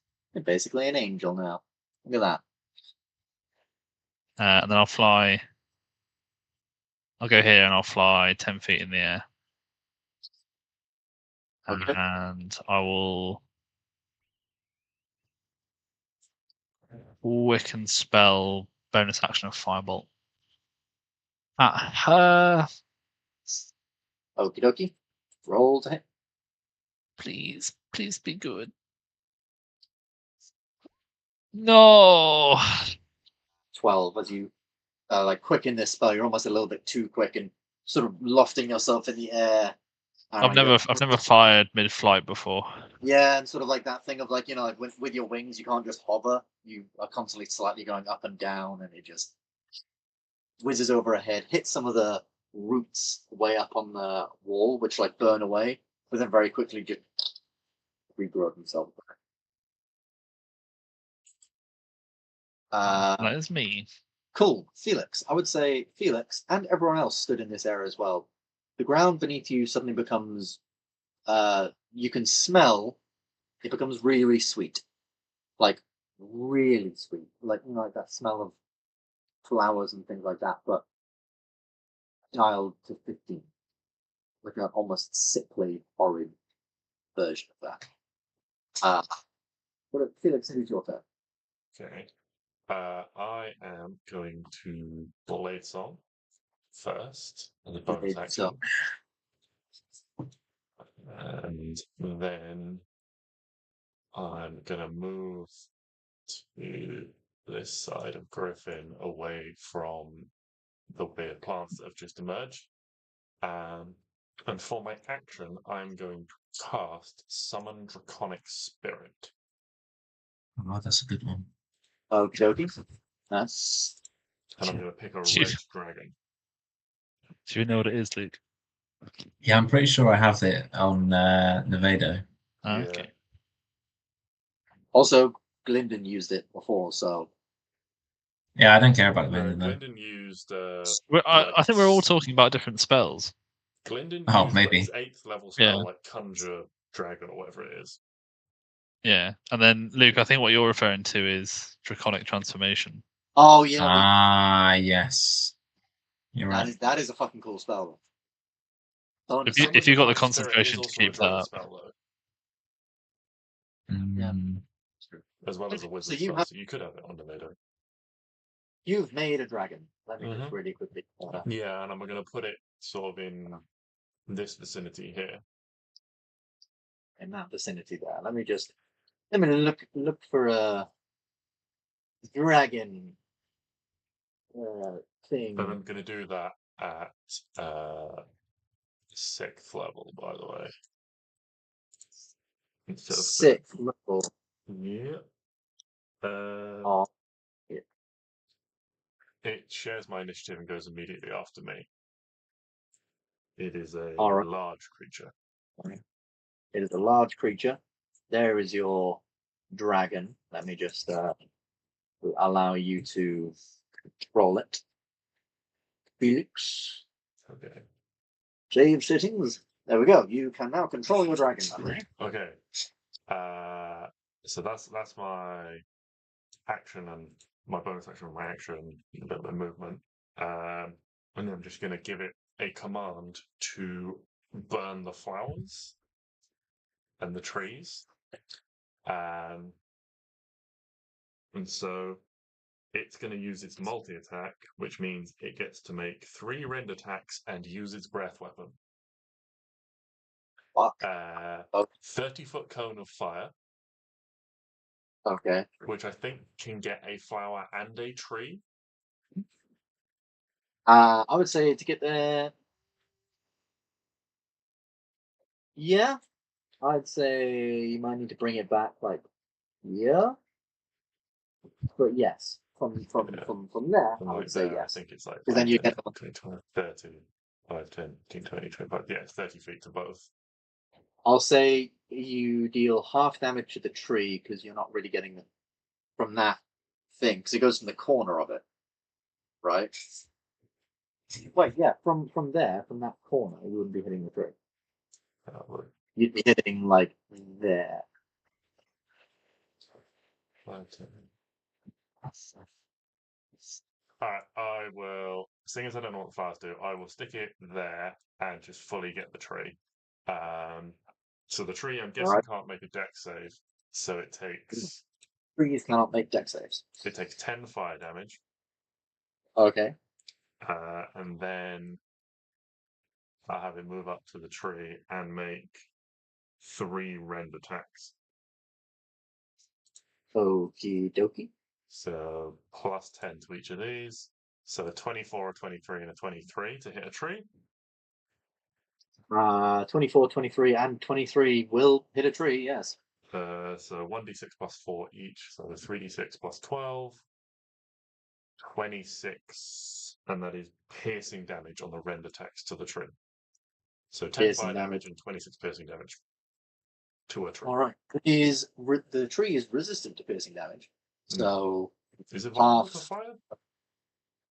but it is vulnerable to fire. Ah, So it's 20 fire damage and 13 piercing damage. that's not bad.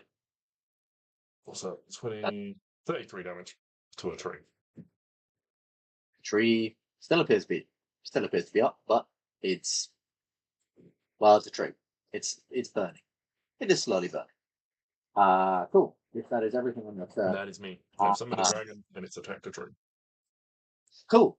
Then she's going to use a legendary action to summon a bunch of spores in her hands. The ones that she used for pseudopods were like green ones, fairly sort of basic ones. The ones she summons to her hand now, pink. Not a fan of spores. So like a pinkish color. And she's going to use these and fling these towards. How far are you in the air again, Griffin? 10 feet.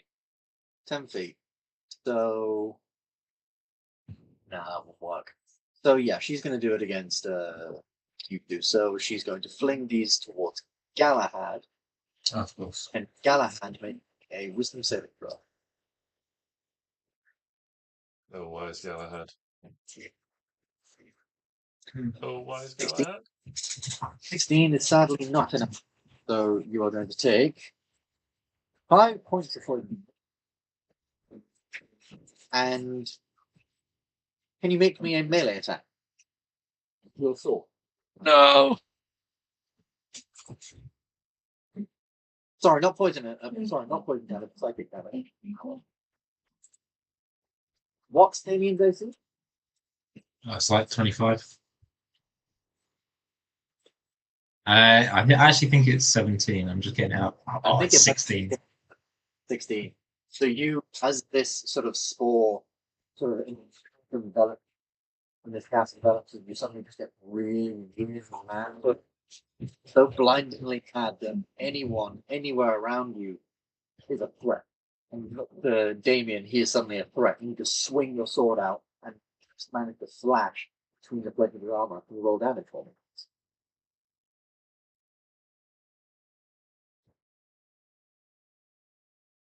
You're gonna add a cheeky smite on there, yeah? 20 points of damage did it. That is also your as well. That's my what? That's your reaction used to do that as well. Oh, okay. I thought you said it was my action. I was about to get rid of it. No. Just your reaction. As a commanding spores. Cool. After which it is now Galahad. It is now your turn. Cool. Question. Uh-huh. If I use a spell, Yeah. and then action surge, I use. You can't use another spell then. What about my gauntlet? Your gauntlet is still technically casting a spell, I believe. Okay, fine. We do a cantrip though. I haven't got any. Never mind. Well, I'm going to cast Spirit Guardians as my action. Cool. Spirit Guardians. I believe it's 30-foot radius of spirits. I believe you said before it looked kind of like flame, like spinning around like the sun or something. Yeah. Yeah, that's cool. Begins to just circle around you. We'll keep that in mind. You are concentrating on a spell. Make sure you remember that. Yes. I've put a little. Oh, they're taking off. There you go. Can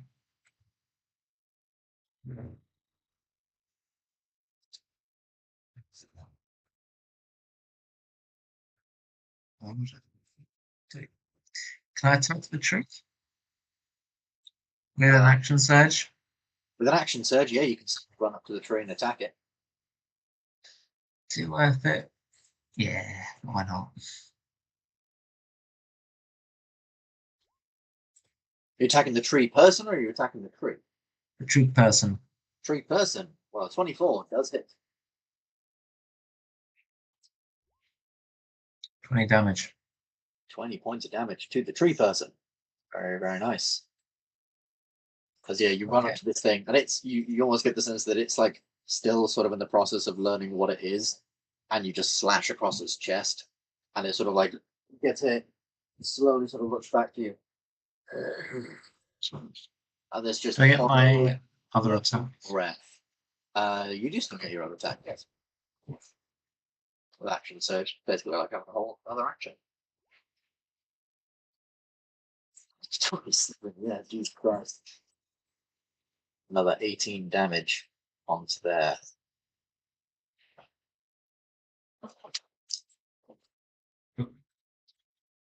That's it. Cool. If that is your turn, then what about Damien? Damien's just been slapped by you. Yeah, he's a bit upset. He's a big boy.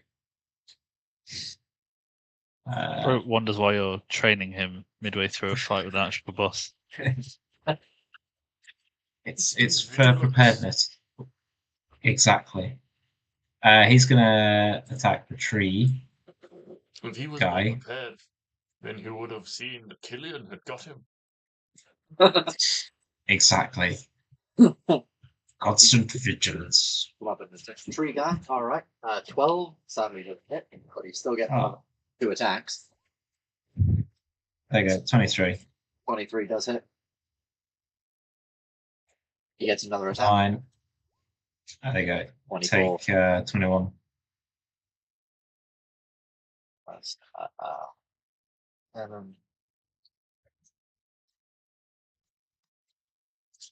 oh yeah, this guy has been absolutely battered so far. Despite you guys like cutting into him, literally like cutting down log, just cracking these like large gashes into his wooden form. Cool. Next up, it's its turn. You're up next, Simon. So have a think about what you're gonna do. But this woodward, yeah, actually no. After your turn, is she gonna use another? Yeah, she's gonna use another legendary action to do that. Yes. And you've been attacking her, but you have the dragon. So she's going to do this against Felix. Felix, can you make me a con save, please? Con save. Shit. As suddenly she summons these would be purple spores and flings them over to you using two legendary actions. Do I get Griffin's thing? You do.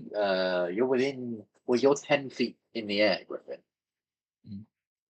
And So see, he's 10 this feet is above the ground, and I'm 3 feet above the ground, so my head is within that 10 feet. yeah, technically. Yeah, I'll allow it. You get So the nice. We all know a paladin's aura comes from his toes. yeah. So you pass. In which case, oh wait, what's your charisma bonus, Griffin? 4. 4. You fail. 19 fails. 19 fails. I don't like it. I come back later. Such a dick. And you take I suppose with this. the person was in charge of a layer of hell. She was once in charge of a layer of hell. Gives you a bit of power. So it's 9. Oh, 9, 11. Okay. 16 points of poison damage, and you are poisoned. I am resistant to poison because of my dragon. Why does your dragon grant you resistance to poison when it's a fire Shared dragon? resistance. When you summon the dragon, choose one of its damage resistances. You have resistance to the chosen damage type until the spell ends. And what Damage are its resistance damage? is chromatic and metallic, acid, cold, fire, lightning, poison. Of those, I would have picked poison because she is plant-based rather than like fire or lightning. Okay. Then I will Good, say, good argument. Convince me. I'll say the resistance point damage, not the Yeah, poison. so I'm condition. still poisoned, but So yeah, you'll take half damage. So you take 8 damage, and you are poisoned. Poisoned means that you have disadvantage on attack rolls and ability checks. At the end of your turn, you can make another saving. Cool. I can't fail that concentration check on 8 damage, so we are good. Woodward's turn is going to make just 2 attacks. I get 1 against Galahad and 1 against Damien. He needs to make a just saving throw at the start of his turn for Spirit Guardians. Oh yes, it does. Kill it, Luke, before it can Uh, fight. 14 plus 1, 15. 15 pass. I was muted. I need a 16 for the spell save. It fails. Roll me up 3d8. Radiant. Just 3d8 or 3d6? Roll me up whatever the damage is. 3d8. 3d8. 50. Get out. 15 radiant damage. Just thinking like, all this sort of radiant energy just begins like burning away at the bark of it. It's looking pretty damn hurt now. But it will just quickly try and whack the 2 of you. So against Galahad, that's a 23. Against Damien, that's a 17. He just about hits both of us, which is really irritating. Oh, really? Yeah, 10 and 1 over. Oh, right. So that's not a whole heap of damage to the both of you, but certainly just a little bit. So 6. 10 points of piercing damage to the as it just swing back to the And what's the save I need to make? Constitution saving, which I don't Okay. know because the DC is 10. So No, I'm safe. you're safe. Hyman, what are you doing? You're on the ground. As I said, on the ground in this area, we've summoned all these plants growing. It smells very, very sweet, but like a horrible, poisonous, sickly sweet. And there's these strange spores are beginning to grow. What would you like to do? Get out of the way. Get out of the way. Alrighty. 5, 10, 15. I guess. What dice for this? Yeah, no, from yeah.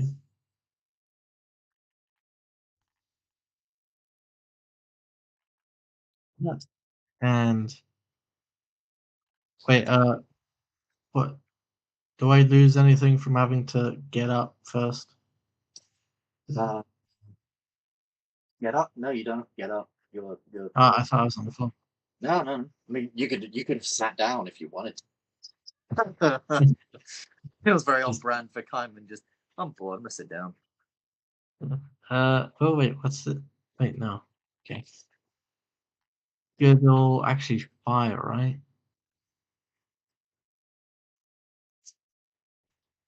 I saw it a second. Oh, a sacred flame, I guess. Don't really have. Yeah. Let's go.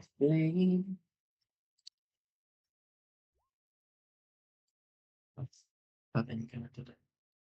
Well, she needs to make a. Are you doing it against her or against? Yeah. Against height. She needs to make a save. That is a fail on the deck save, I think, with a 12. So she takes 14 points of radiant damage. First chunk of damage. Cool. That's your action. Any bonus actions? Or are you good? I'm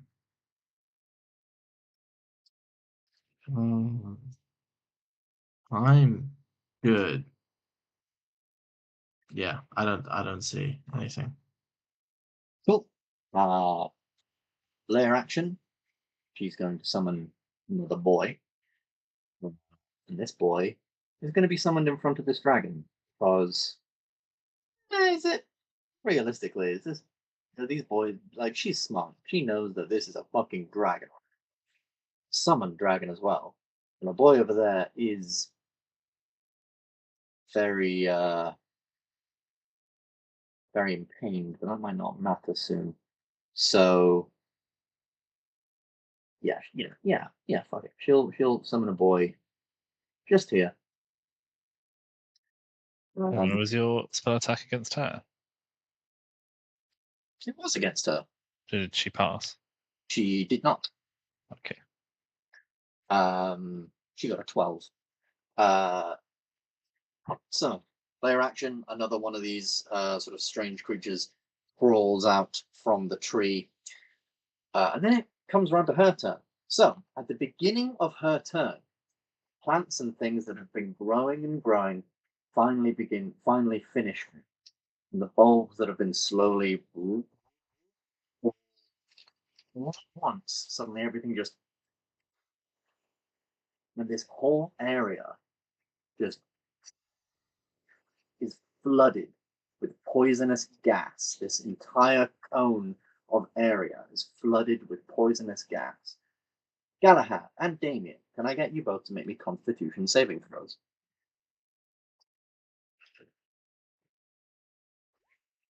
Horrid, sort of purple, sweet-smelling, really awful gas. Always have a feeling. It's not good. Damien as well. He does get your bonus.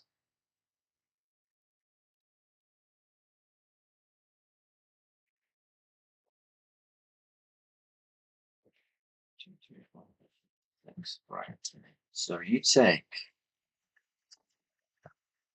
this tower price things 11, 13, 14, 24, 32.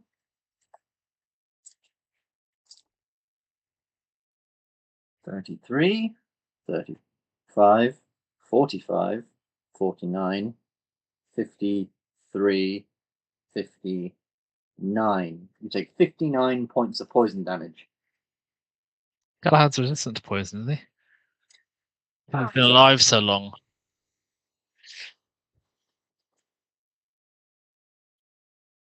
You and Damien take 59 points of poison damage. That's a low roll. Did you say that was a low roll?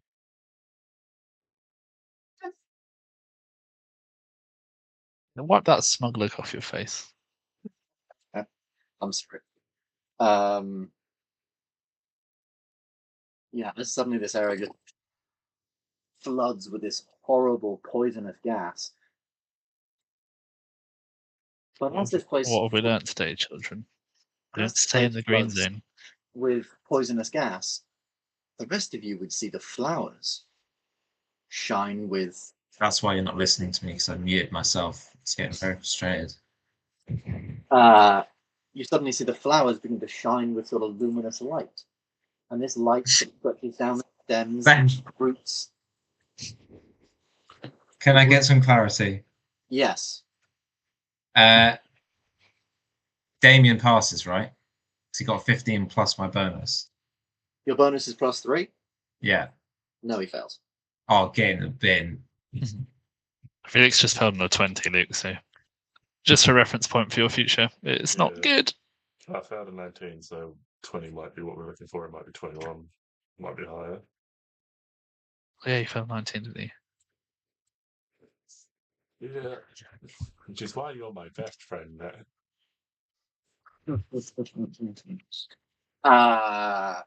Right. So at the beginning of her turn, as I say, these flowers begin to sort of, almost like their petals, almost begin to glow.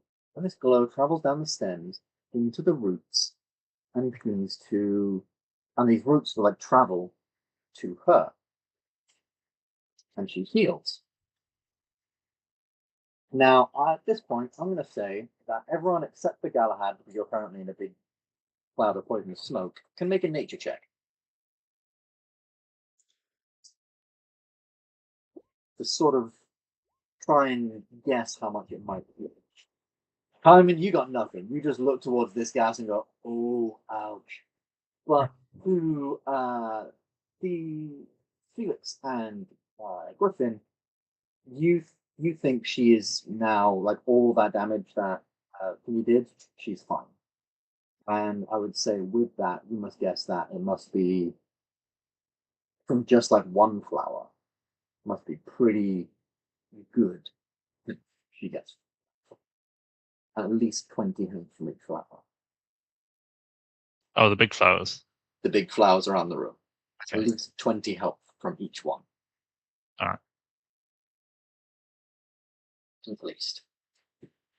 But as it's the beginning of her turn, the this area goes. The area disappears. There.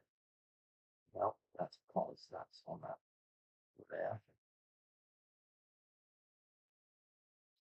There. Gemma. And she takes her turn as usual. So, pseudopod, grasping root. Pseudopod on Kaiman, pseudopod on Felix, grasping root on the dragon. Yeah.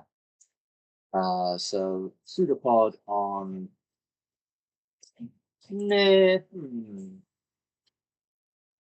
Yes, pseudopod on. Yeah, pseudopod, grasping root. Right. So pseudopod is that is a 22 to hit Kaiman, but only a 18 to hit Felix. Nope. Did I hit you, Kaiman? Nope. I think, can your dragon make me a dexterity saving throw? My dragon. Yeah. Your dragon! It has a +2. 16. 16. Is that enough? No, sadly a 16 is not enough. So this root reaches out, lashes over the dragon, over its back, and begins to sort of pull it down. The dragon is now considered grappled, and at the beginning of its turn, as this grapple intensifies and this root squeezes on it, it will take a certain amount of damage. It will take some damage with it, sort of, yeah, just this root just begins squeezing and pulling it. You can destroy this root either by using an action to rip it free, or dealing 12 damage to it in a single attack. Any less damage, and it will, regrow itself and heal itself.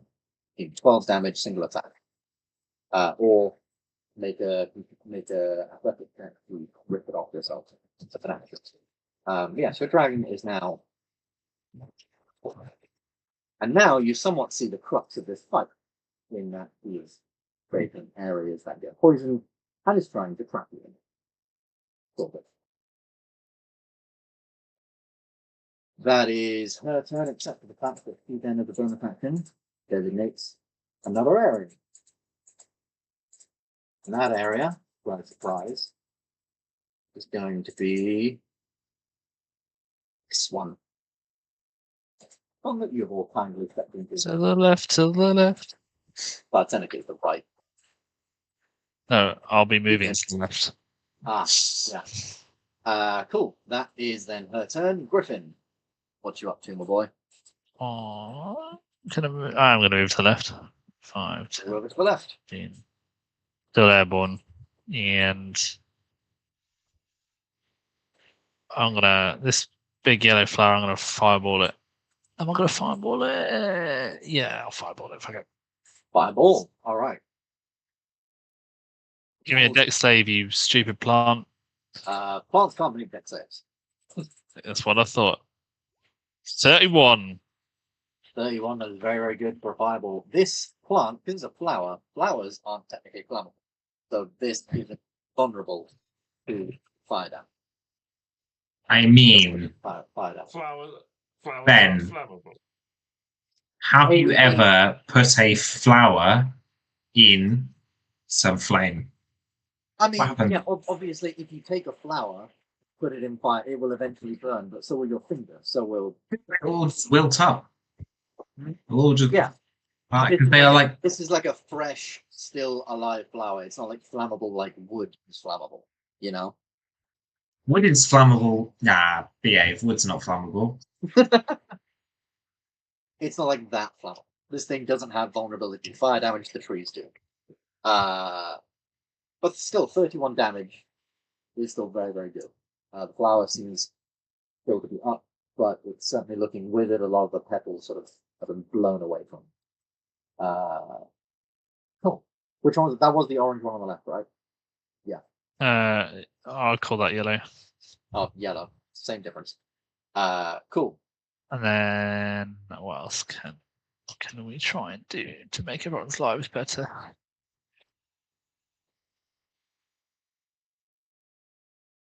I think I'm probably gonna leave it there.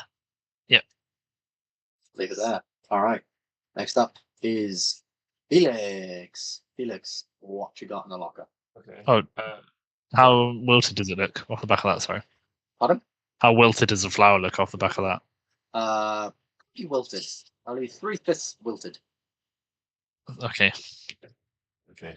Well, no, 3/4 wilted. Can you clarify for me?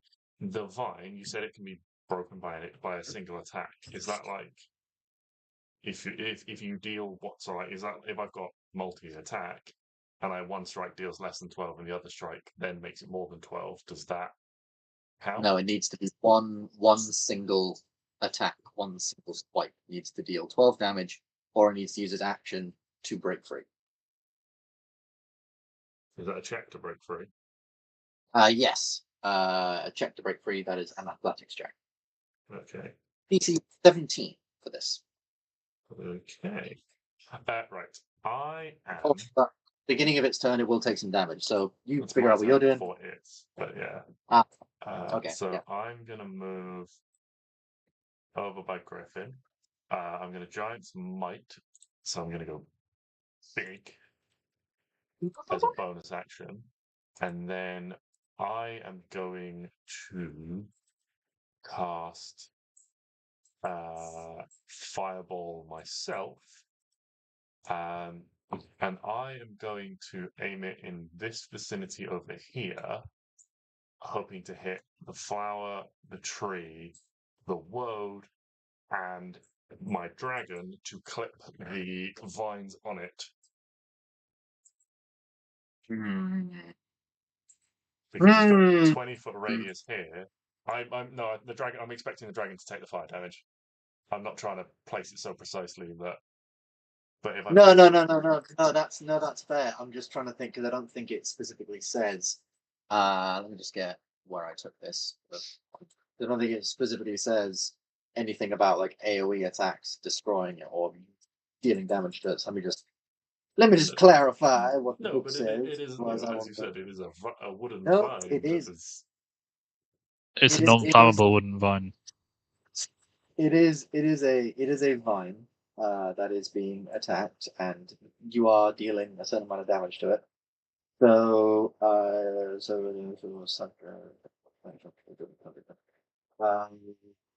okay.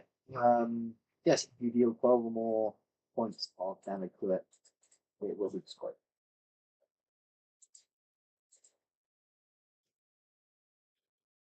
I would say yeah, okay, go for it. Okay, so I've rolled a fireball. You have rolled a fireball, so flower, take some fireball. The dragon can make a dex save for a 17. So the dragon fails, it takes 28 halved to 14. 14. But I believe that hopefully that now frees it. Yes, that will free it. Okay. I'm then going to command it to move out of the poisonous. Actually, no. It's going to make 3 attacks, and then it's going to move, and then it's going to breathe. It's breath weapon. So 3 attacks plus 10 to each. On who now? The woad. Alrighty. 3 attacks. So that's 21, a 29, and a 24. Yep, it has an AC of 18, so that's fine. Okay, it's 3d6 plus 12. So 22. 22. That's piercing damage. It's then going to move Because out here, which will potentially provoke an attack of opportunity. Well, it has an AC of 20. It rolls 19, just under. And then it's going to do its breath weapon, and so the woad needs to make a dex save, DC 18, and the tree can't. So Dex save the woad needs to make. Woad gets finally one of my own. Good old natural 20. So the woad takes half damage. The wood takes half damage, but it's made of wood, and it's from the wooden tree, so it's vulnerable. So it takes full damage anyway. Okay, and then the dragon can move pretty far, actually. So I'm going to send it, what did I move? 5, 10, 15, 20, 25, 30, 35, 40 feet over here to hopefully let's get 50 feet, why not? To hopefully get far enough away from the woad that the woad can't get to it. Cool. Right, okay. Cool. If that is all on that is turn. me and the dragon. Dragon has taken 14 damage. Cool. Right. Next up, we'll speed through the last of this round, and then we'll call it there. So I'm just going to say, Felix, can you make Galahad? Can you make me a wisdom saving throw? Does Galahad need to roll a contract for his spirit guardians? Oh yes, you need to roll a contract for your spirit guardians. The DC is 30? What was it, 56? Oh. 59. So 28. 59. 29. 29, yeah. 29. Sorry, Nick. Galahad can make this. 29 on your con save for your spirit guardians. Because you took a fucking bomb. Because you took 59 points of poison damage.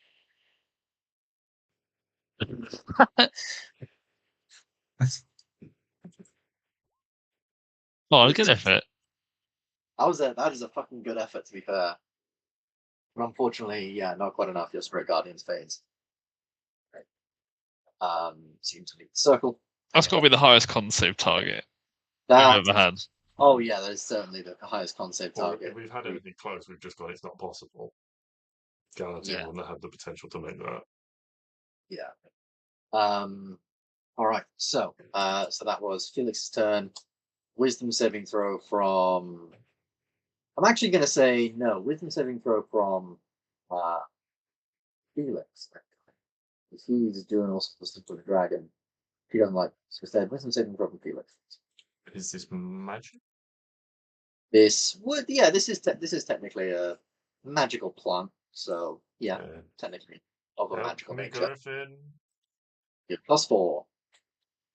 Oh, you're fine. No, you're not. 24. I'm kidding. Yeah, that's yeah. 24. I'm kidding. Bastard. Yes, you're fine. You do not have to use your reaction to do. Cool. Then we go to Galahad himself. What you doing, Galahad? Cut down. I mean, it feels pointless, but I'm gonna kill the tree. Kill the tree. 18 is its AC, and I'll tell you, 1 hit point. So with just this large sweeping chop, he comes down the tree man, and he just falls to the ground. And as he hits the ground, he just turns into like, he just forms into like plant mulch, pretty much. Cool, that's your first attack. There is still a tree in front of you, and all sorts of stuff happening everywhere. What would that do?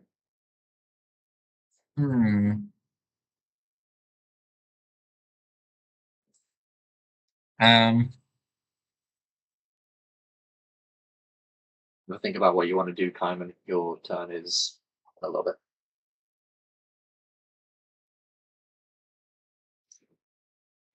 What did we say was the deal with the flowers? So the flowers healed her some. This one down here is looking pretty badly hurt. Looking very, very wilted, and most of its petals are gone. All right. Can I use my second attack on that flower then? You absolutely can.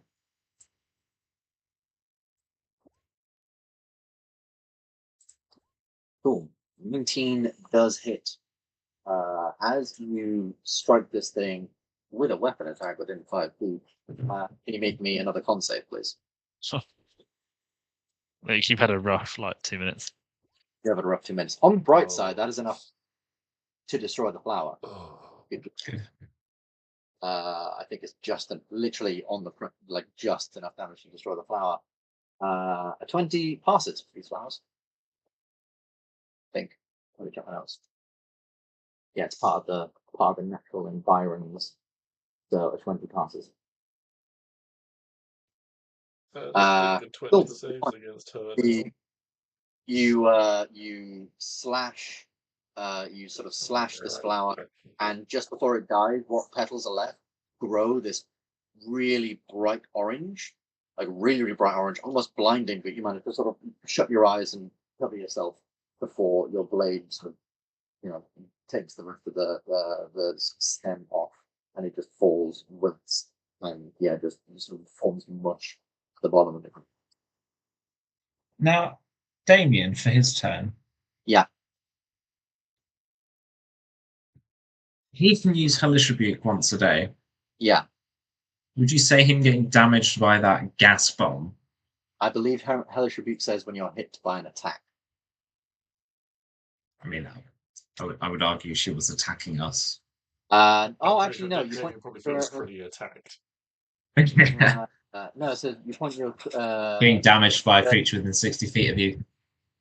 Yeah, no, damaged by a creature within 60 feet of you. So yes, I would say that. Yeah.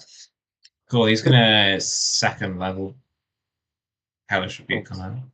Well, for future reference, Hellish Rebuke is a reaction he would take. Okay. Part of getting hit, but you haven't played Damien for a while, and it's a new thing. So, it's the whole other character you've got to learn spells for. So I'll allow it. What save did she need to make? Sorry. She a dex save. It's save. Rubbish. That is a 2. Rubbish. 2 on the dice. dice. Yeah, 2's gonna fail, isn't it? Well, it's plus some stuff, but she still fails. Yes. 7 points of fire damage. Nicely done. Next up, 14 Woodward. points of fire damage. Oh no. I'm guessing Ben's you. never making an encounter where they're weak to fireball, that's for sure. I'm guessing you won't rule Ben that he can have his attack because that was a reaction.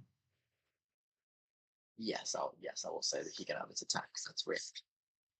Cool. He doesn't actually want to attack, so he can still have his action. What would he like to do? I just wanted the option. He's going to heal himself up a little bit. All right. With you can his, work out that. I think he's got cure wounds. Yeah, he's going to do first level cure wounds on himself. Cool. This Woodward then on the Woodwards. Actually, this Woodward on the Woodward stone's going 5, 10, 15, 20, 25, 30, dash, 5, 10, 15. He's going to run right up to Kaiman. And it just stops in front of Kaiman and just. This horrid woody breath The only way I could describe that, and now that I think about it, that's a horrible connotation. Then she's going to use a legendary action to make you. Yeah, she's going to use one of the legendary actions to be grasping roots. So, Carmen, can you make me a save, please?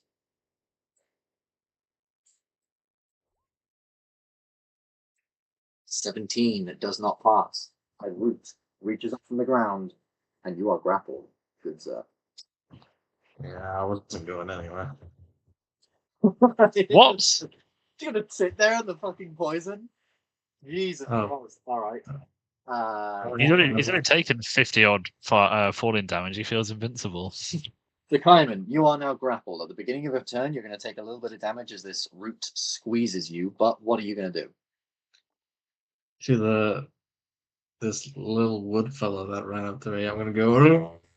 I'm gonna punch him in the face. You punch him in the face. I love it. Roll to hit. AC of 18. 23 definitely hits. Oh, come on. 8 bludgeoning damage plus 14 fire damage because it is vulnerable to fire. So nicely done.